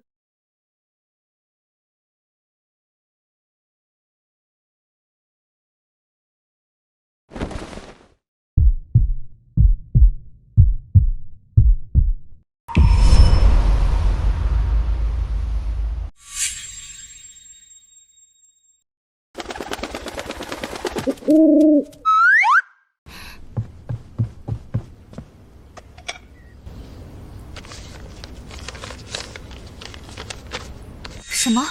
原定搭建戏台的场地突发变故，已然不能动工搭建。此时我得尽快想办法补救。对了，我新进得了一座骊山温泉庄子，场地开阔，景致适宜，恰好可以用来搭建戏台，排演戏文。温泉庄子，对。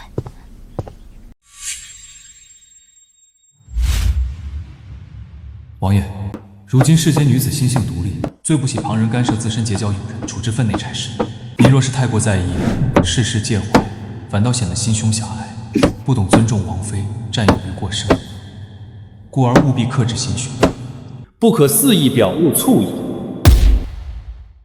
我已然明白他心中所求所想，不过是不愿我与旁人走得过近，只是碍于颜面不肯直言，只能暗自隐忍烦闷。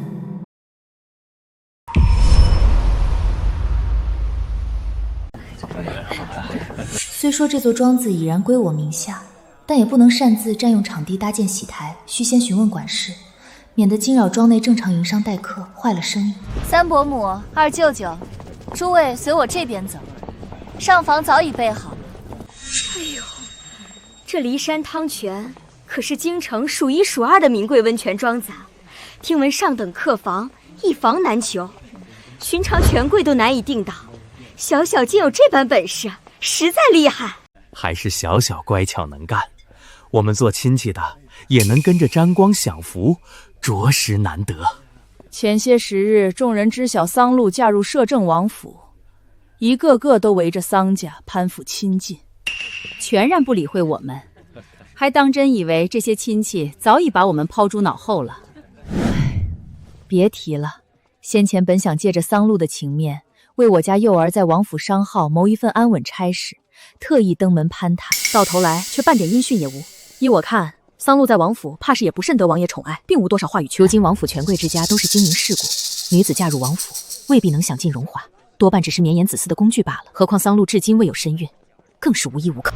哪像我家小小，未婚夫真心相待，舍得为他花费银钱，四处疏通关系，连这温泉庄子上房都能轻易定下。小小这般孝顺懂事、精明能干，皆是夫人教导有方，实在令人羡慕。待会儿咱们多绘几张人物小像，再合绘几张合照，派人送去桑家，让桑露生母好好瞧瞧，谁才是真正过得风光体面。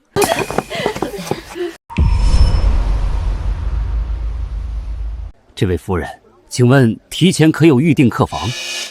并无预定。实在抱歉，今日庄内宾客爆满，上等客房已然全数住满，暂无空余房数可供安置。哟，这不是嫁入王府做王妃的桑露吗？如今身份尊贵，怎会连一处温泉庄子客房都订不到？看来你在王府的日子也未必过得有多风光顺累嘛。表姐若是口舌闲乏，便安分静坐养神，不必在此多言聒噪。你竟敢这般与我说话！小小不必与他多费口舌争辩，他订不到上房无妨，咱们已经订好，不必耽误泡汤休息时间，自行入内便是。我名唤桑露，劳烦先生代为通传庄内管事一声。桑露，陈管事，门外有一位名唤桑露的夫人到访，您先前特意叮嘱，听闻此名立刻通报。属下参见东家。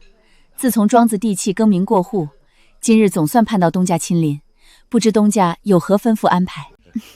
也无大事，我任职演艺司，眼下需寻一处空地搭建戏台排演戏文，特来看看庄内有无闲适空地，可否方便借用？速速传话全庄，因戏台排演所需，即刻清场整座庄子。是。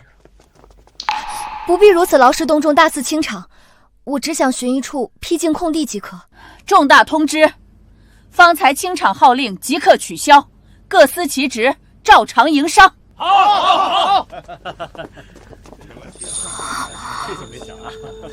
东家稍会歇息片刻，属下即刻取来庄子全境图纸，为您圈出景致雅致、地处僻静又不耽误营商的闲置空地。此刻先随属下前往天字1号房安顿休息，稍作等候。此番能顺利解决戏台搭建的难题，全赖封宴暗中孝助赠与庄子，这份人情我记在心底，确实该早早备一份合他心意的礼物答谢。今夜我备了一份心意礼物赠与你，我身在骊山温泉庄子，你记得前来赴约。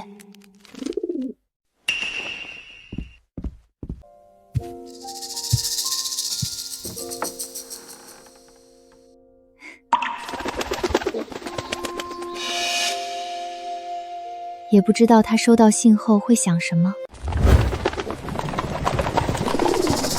骊山温泉庄子本就是僻静雅致之地，孤男寡女独处一处，花前月下，氛围缱绻，最易心生情愫，暗寄秋波。况且王妃特意传信，直言要送你礼物，这般言语深意，莫非王妃是将自身当作礼物，特意邀约幽会？谁胡乱臆测了？我只是就事论事。这分明就是王妃特意相约的私下幽会，王爷理应早早做好周全准备，方能不负王妃心意。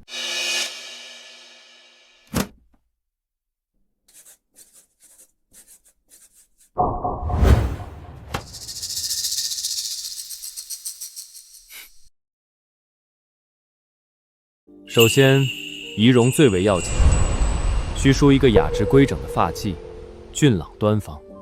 花前月下初见，便要从仪容风姿做起。世人大多不知，男子赴私会幽会，也需修整面容，刮净唇下胡茬，容光焕发，方显精神俊朗。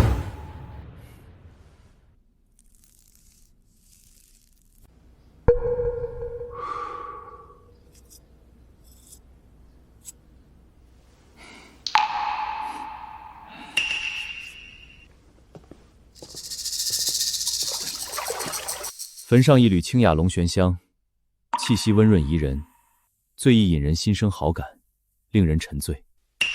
换上一身质地顺滑、剪裁得体的紧身衬裤，身形利落挺拔，更显风姿气度。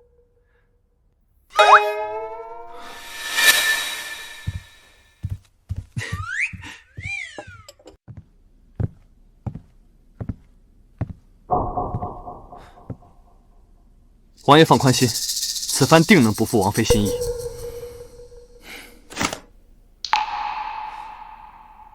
加油！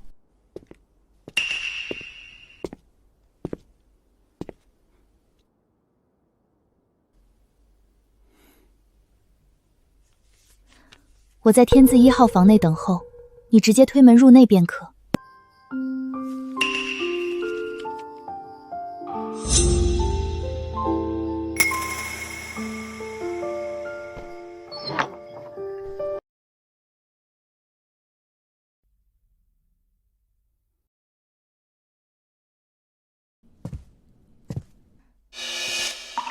枫叶，你快过来瞧瞧，我已将演艺司排戏首站定在这座温泉庄子。日后戏台搭建落成，我还要在戏台周边挂上王府各家商号招牌，为你的商号招揽人气。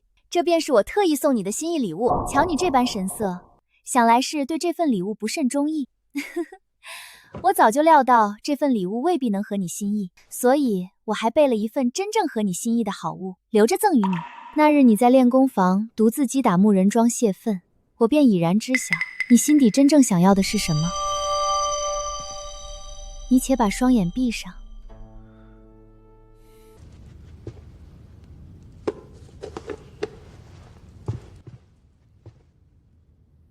可以睁开了。当当当当，快看我给你备的好物，喜欢吗？快拿着。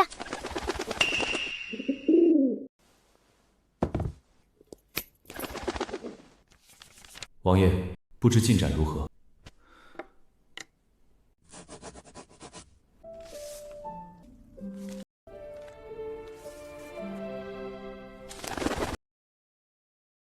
你若无事，便去将账本对好，待明天给我。我究竟哪里做的不对？我追随王爷整整10年，事事尽心筹谋，桩桩挂怀操心。他倒好，逼出王府去往温泉庄子与王妃相伴逍遥，偏留我一人熬夜苦对成堆账本，实在太过薄情。方大人切莫郁结，王爷深系朝野要务，亦是身不由己，才劳烦您多担待。担待，在王爷心中，我怕是连王妃一支珠钗都比不上。看，此处便是戏文告示立牌所在。后续我们拟在对面戏台屋顶搭建飞檐走壁机关木构，日后戏班演绎武打桥段，便可借机关凌空腾跃，更添戏台观感。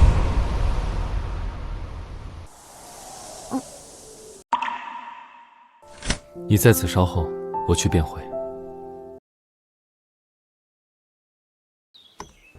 桑露啊，你如今已是摄政王府王妃，本该安享清闲，怎的休假之日还在外奔波操劳？依我看，王府待你也太过疏淡，全无体恤之心。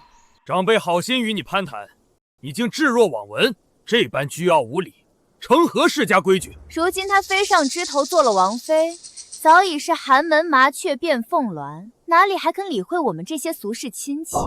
罢了罢了，不必与不懂礼数的小辈置气。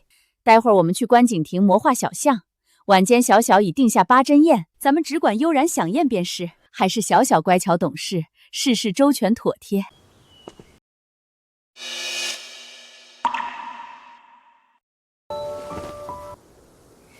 这位公子气度卓然，风骨不凡，不知是何方贵客。属下参见王爷，王爷金安。竟是当朝摄政王封宴，桑露竟嫁了摄政王！哎呀，王爷，久仰圣明，如雷贯耳。在下乃是桑露的二舅，论亲缘，咱们也算沾亲带故，乃是自家人呐。王爷老身是桑露的三伯母，方才我们还闲谈，露露能得王爷垂怜，嫁入王府，实乃我族莫大福气。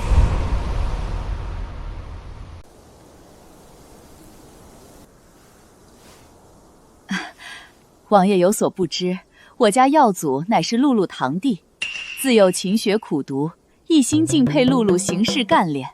若能托王爷与露露福泽，入王府商号谋一份安稳差事，也算不负10年寒窗。说来也巧，我家天赐自幼研习客栈营烧之道，深谙铺面打理规矩。露露，你如今身为王妃，只需一言，便可为你表哥在这温泉庄子谋个管事闲差，无需费心安排。既长辈开口，自无不可。陈管事，不知庄子账房总管此刻可在庄中？王妃娘娘安，小人乃是温泉庄子账房总管老童。老童，这几位皆是我的远房亲戚，你且仔细记清他们容貌。是。老管事记好，我是王妃嫡亲二舅，实打实的嫡亲长辈。我是他嫡亲三伯母，往后还望管事多照拂几分。正是此二人，你牢牢记下。日后若他们私自带人托关系入庄子当差，无需考核甄选，直接逐出庄外，永不录用。露露，你莫不是糊涂了？耀子乃是你血脉堂弟，至亲骨肉，你怎可如此不近人情？莫说本就亲缘疏薄的远房堂弟，纵使我有同胞手足预谋生计，亦要凭自身本事立身，岂和亲缘走捷径谋特权？还有庄内迎宾小厮，也都认清几人样貌。往后他们若再来庄子白吃白住，按庄规总额收银，切莫因我的情面，纵容这般拜高踩低、趋炎附势的亲戚。尽数迎从王妃旨意行事。自此往后，庄子大小事务，王妃便是尔等真正东家，一应事务，唯王妃之命是从。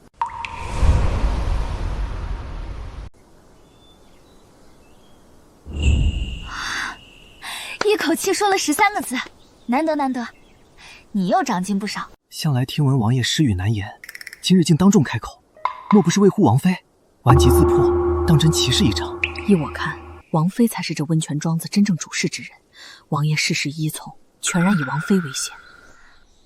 东家安好，小人掌客房诸事，为东家差遣。东家安好，后厨膳食采办，小人定尽心职守。东家在上，小人统领护院，定守护庄子安宁，听命东家。四位请便。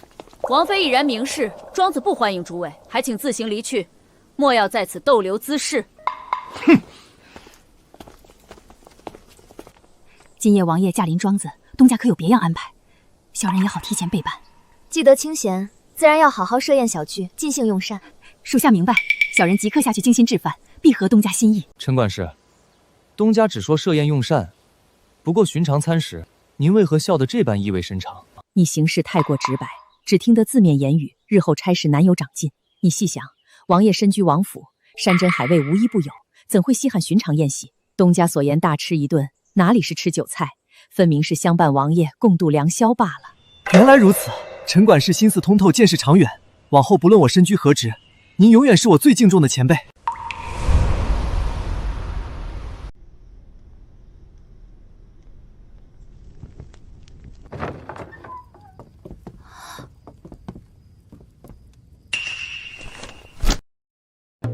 不是，绝非我所安排，我半点不知情。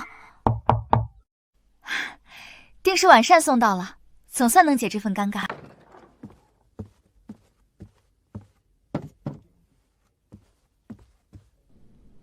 先用膳。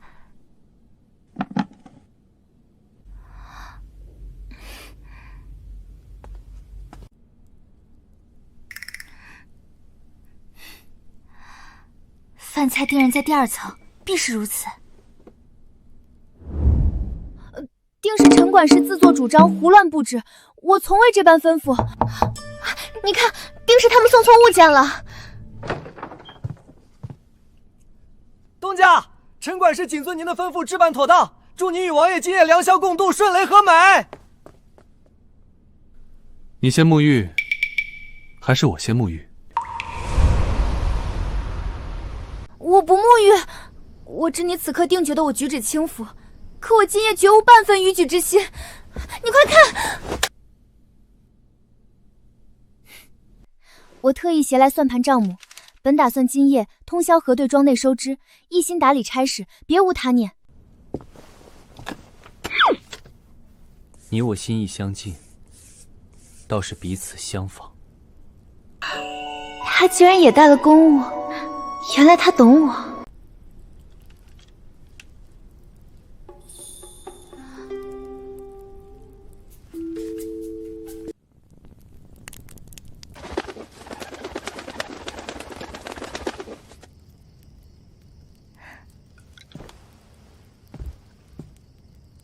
桑露，我今日去看谢思源排戏，才情气度皆是上佳，旁人言语他皆能从容营业，风采不凡。是啊，谢思源潜心排戏极为认真，这般专心行事的男子最是令人钦佩。说的极是，行事专注沉稳的男子的确最有风骨魅力。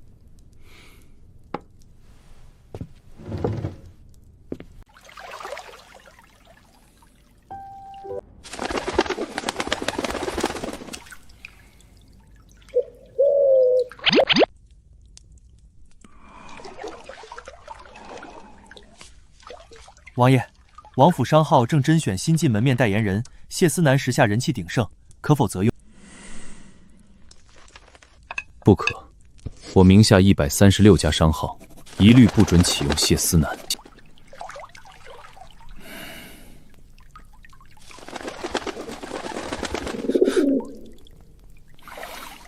可城中半数王府丫鬟皆是他戏迷，启用他必能为商号招揽人气。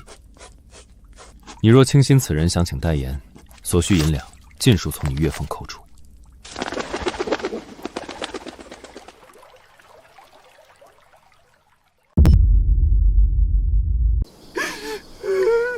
王爷破天荒亲笔给我传信，第一句竟是要扣我月俸，在王爷心中，我竟不上一个戏子。方大人莫伤怀，王爷只是一时心绪不佳，并非刻意冷淡你。心绪不佳便拿我月俸撒气，这差事当得实在委屈。禀王爷，西北边防近日无事，各营窜练如常，粮草储备充足，已分批运至各关隘。早前庄子胡言传言，王爷已然开口言语，不知今日我等可否有幸亲耳听闻？你看王爷面色比往日更沉，安分一事，不犯错便已是万幸。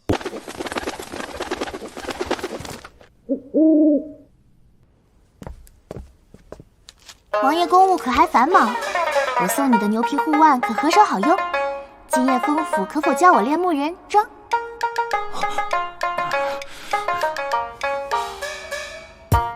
散会。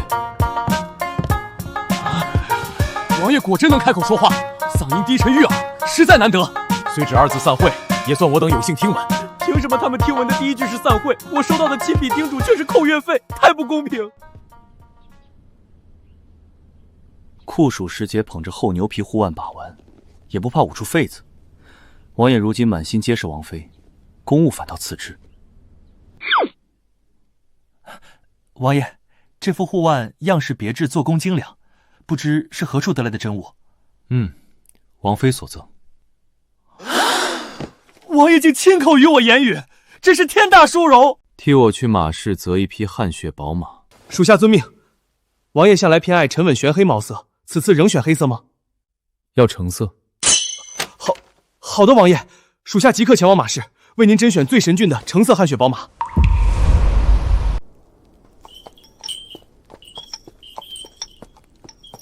承载，你看，竟有与你眸色一模一样的伙伴，如同亲兄弟一般，生得这般俊朗。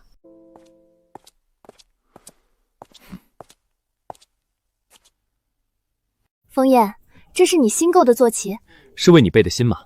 你早前在演艺司告知刘字，不是心生喜爱汗血宝马？我何时留字偏爱汗血宝马？我全然记不起。你字条所写，非汗血宝马买不起，只是小毛驴更合市井度日之意。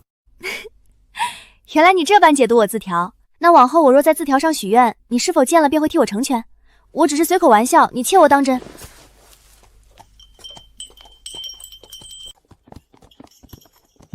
可以。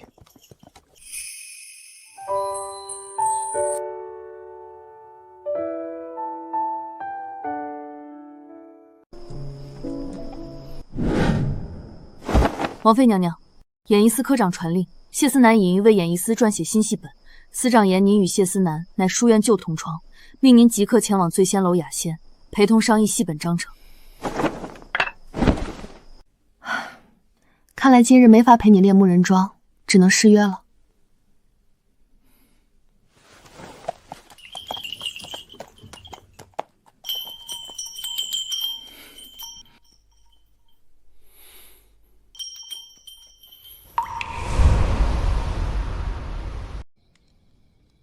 桑露，你可还记得书院第1年秋游？当年你约我同往山顶后日出，那日我因故未赴约，至今耿耿于怀。岁月久远，往事繁杂，我早已记不清，这些皆是原主过往，与我无关，何须记起？你若只叙旧，便早些说完。何时商议戏本事宜，我还要尽早回府。当年你追随我3年，我如今才说到第1年旧事，来日方长，慢慢叙来便是。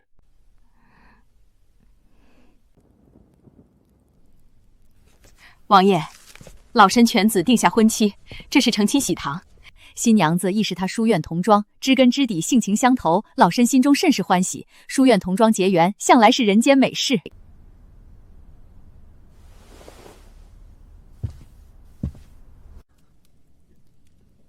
夜色真沉，狂风将至，顷刻便要落雨。你出门未带雨具，如何返程而来？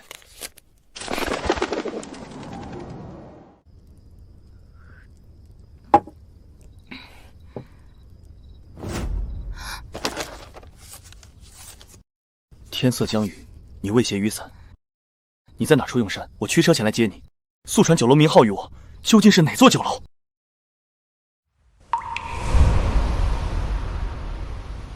糟了糟了，只顾着一戏本，竟全然忽略信鸽传书，定是让风言忧心许久。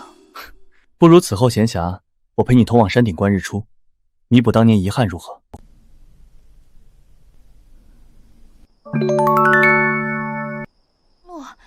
你怎知我在此处，还特意寻来？还用问？王爷放心不下你，命我带人寻遍街巷，才找到这醉仙楼。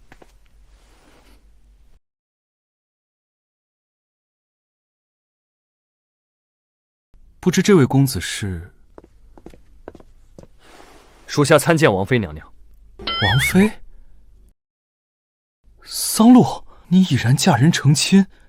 正是，我如今已是摄政王府王妃。既如此，我去前台结请酒饭银迎。不必劳烦先生，王爷已然提前付过银钱。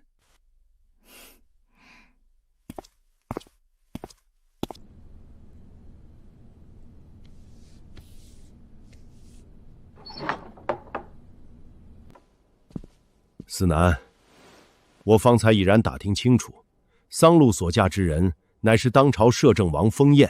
你也该收了心中念想，莫再对桑露存非分之念。他如今身份尊贵，与你云泥之别，再无牵扯可能。咱们戏班网还要仰仗王府商号挂牌赏银示警照拂，万万不可得罪王爷，因私情误了全班生计。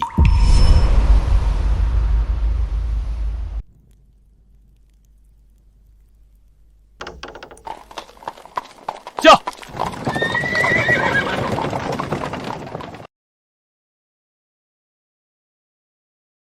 他怎这般牢牢攥着我的手，沉默不言，反倒让人心底局促不安。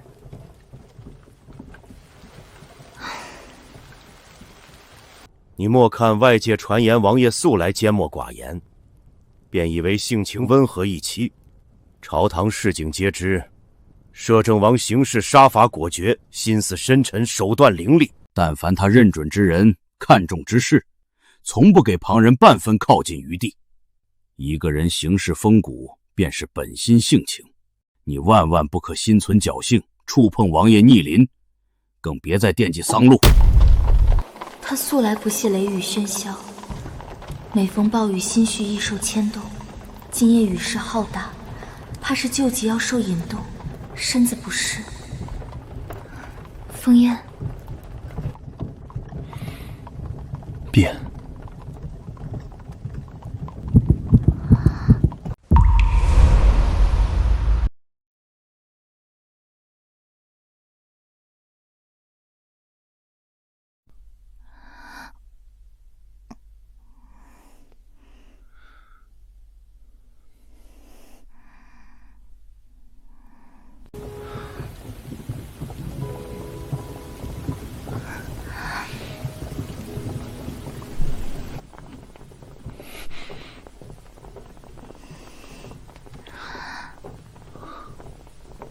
唤起。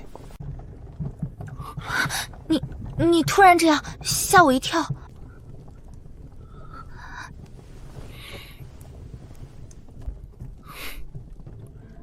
是我唐突了？倒也不是，只是外面还在下大雨，马车里又这么安静。雨声正好，无人打扰。能这般陪着你，我心里很安稳。我也是，不管外面风雨多大，有你在身边就很好。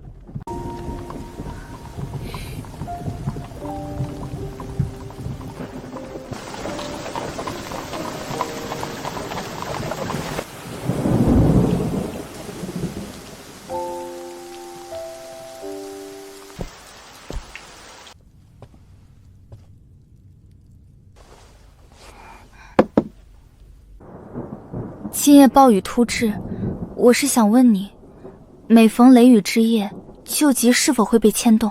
身子可有不适？很好。哦，无事便好。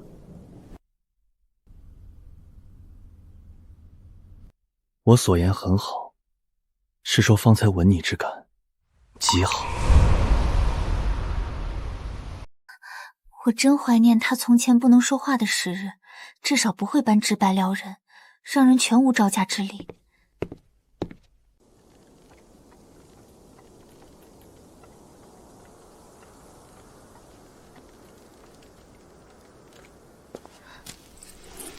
桑露，你嘴唇怎莫名肿了一圈，格外显眼。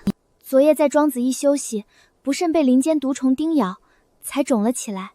这毒虫也太过凶悍，一口便肿得这般明显，毒性当真不小。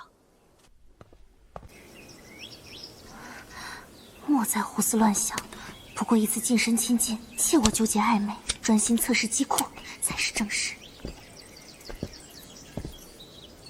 这飞天机墨高悬屋顶，绳索悬空摇晃，你一介女子亲自测试太过凶险，何不交由庄内劳力代为尝试？这是我分内差事，击破由我亲手设计，唯有我亲自试测，方能知晓稳妥与否，不必劳烦旁人。王爷，北县边防已按您的吩咐加固，粮草也已调度妥当。王爷，大事不好！王妃在温泉庄子测试一台飞天机库，麻绳骤然断裂，王妃失足从高处坠落，现已送入城中医馆警治。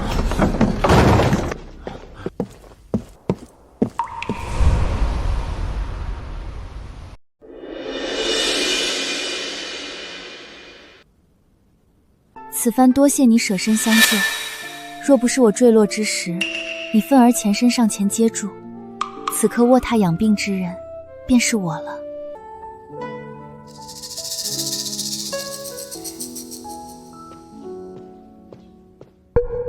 王爷，庄子护院已然审问排查，此次暗中割断击过麻绳，蓄意加害王妃之人，乃是早前被庄子革除的管事罗奎。此人因贪墨庄银被逐，心怀怨怠，伺机报复，如今已被护院拿下，关押在温泉庄子柴房。方略，大理寺衙役可曾抵达？何时前来押人定罪？回方大人，大理寺人手尚在途中，暂未到庄。速速备齐金疮药膏，赶紧纱布，随时待命。是，小人即刻执办。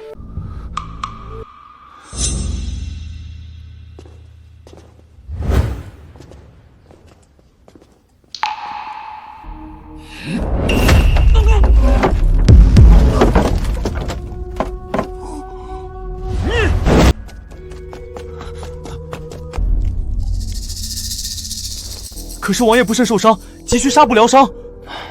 并非王爷受伤，是罗歇已然快要撑不住了。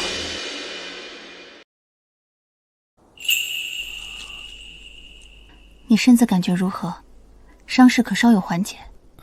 口中干渴，手臂伤口隐隐作疼，还时常头晕目眩。你且安分躺好别动，我去为你倒杯温水。王爷，养兵千日，用兵一时，看属下为您解围。王爷，您这手背伤势如此严重，看着触目惊心。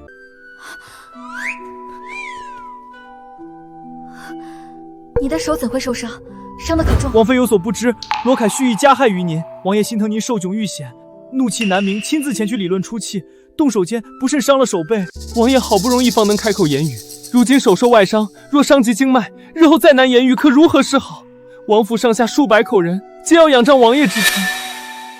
方略所言当真，你当真为替我出气，才与人动手受伤。等等，你若照料他，我伤势何人照看？谢公子乃是王妃救命恩人，王爷自不会亏待，定会妥善安排人手，细心伺候。这几位皆是王府最善伺候病患的小厮，定将谢公子照料得无业无滞。你们别过来，我无需这般伺候。往后给你掌乐风。手臂伤口还疼吗？内伤可有舒缓？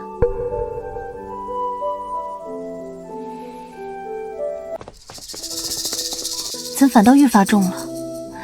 你安心靠着我慢行静养，切莫劳累。冯燕，速速把这5人撤走，我不需这般贴身伺候，惹人烦躁至极。你何必这般大声喧哗？他身负伤势，本需静养。你亦是负伤之人，也该安分休息，不可肆意吵闹，扰了医馆清静。他哪里是真伤病就养，分明故意装病博你心疼，多残忍实到。你若放心不下他，便去照料吧。我孤身多年，早已习惯，怕是又要落雨，我也惯了独自听雨季。我说了会陪着你，便绝不会食言。你少开口，多静养，再言语只会伤及嗓子元气。真是深藏不露的死绿茶，故意装柔弱博同情，太过算计。王爷，王妃去后厨为梅您热养胃膳食，往返约莫2炷香时辰，无人打扰，您可安心练功，舒展筋骨。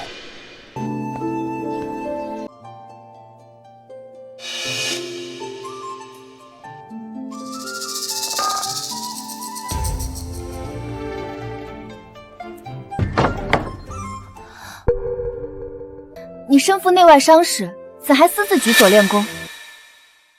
若长久不练功，身形懈怠，腹肌便会日渐消散。你堂堂王爷，竟还这般在意身形样貌？你素来偏爱身形挺拔有风骨、身负腹肌的男子。你夜里卧榻看画本画册，但凡见画中男子展露腹肌，便看得入神失神，常看着看着便睡去。每回皆是我悄悄入内，为你掖好被角。我并非偏爱，只是不解画师为何偏爱描绘男子腹肌，故而反复翻看，只想揣摩其中缘由，并非你所想那般。既然这般好奇，何不亲手触摸，亲身感受一番真假？画本上写男子腹肌软硬相间，触感如同搓衣板，不知是真是假。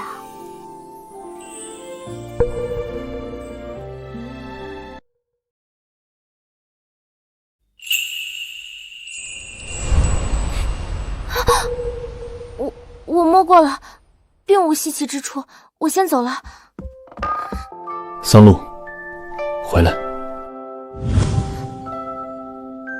还有何事？过来，吻你。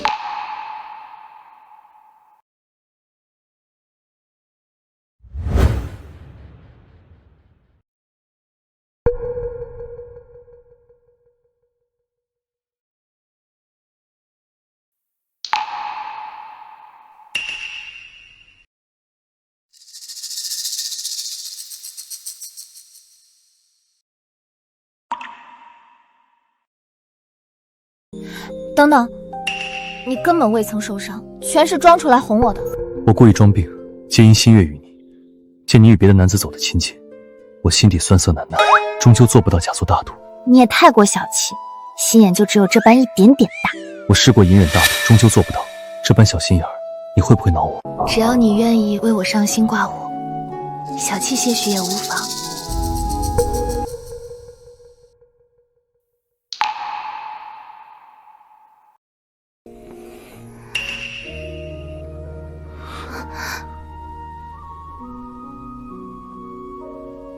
弄疼你了。若是不是，今日便到此为止。你若还想继续，便老实告知我，你究竟是偏爱我的腹肌，还是偏爱我这人？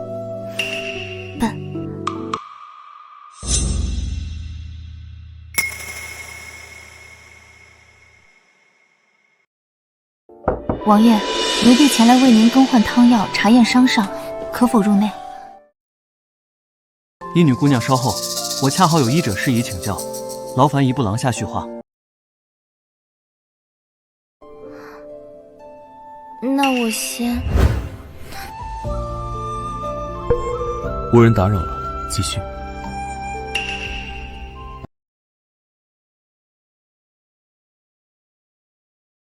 哇，总算回府了！想念我的琉璃宫灯，想念我的紫檀软榻，想念我的3层雕花大食盒。回到王府，处处皆是舒心自在。你怎总偏爱饮寡淡无味的白水，全无半分滋味？快来尝尝我自酿的蜜桃果酒，清甜甘醇，入口极佳。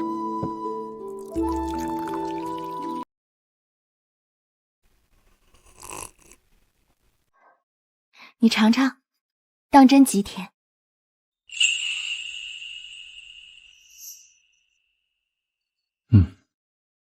果然很甜。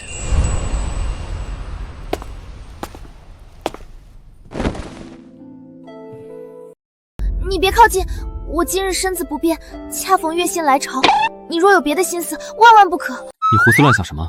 我自然知晓你身子状况，从无半分逾矩念想，特意为你熬煮的红糖姜水，趁热饮下，暖暖身子，缓解不适。这沙漏声响，正是你每月与季申医问诊调理的时辰。你如今还坚持每月前去求医问诊吗？从未间断。从前我缄默失语，如今坚持求医调理，只为能多说言语。你素来喜爱常令戏班入院唱戏解闷，借人生浅怀孤寂，我便想好好开口，日日陪你闲谈叙话，不必再借细声慰藉。原来他执意调理身子，力求开口言语，全都是为了我。我给你讲个小故事吧。从前有一位孤女，自幼无父无母，孤身无依，亦无银钱傍身，平日里习惯自说自话，自己讲笑话排解孤寂。纵使孤身度日，也能把日子过得热闹暖心。直到有一日，他遇上一位素来沉默寡言、不善言辞的人。那人说愿意为了他潜心调理，学会说很多很多话，日日陪他闲谈度日。故事里的孤女，说的便是你。你并非无依无靠，尚有宗族亲人在世。你就当是尘世里另一个我吧。虽有族人，却从未感受半分真心亲情暖意。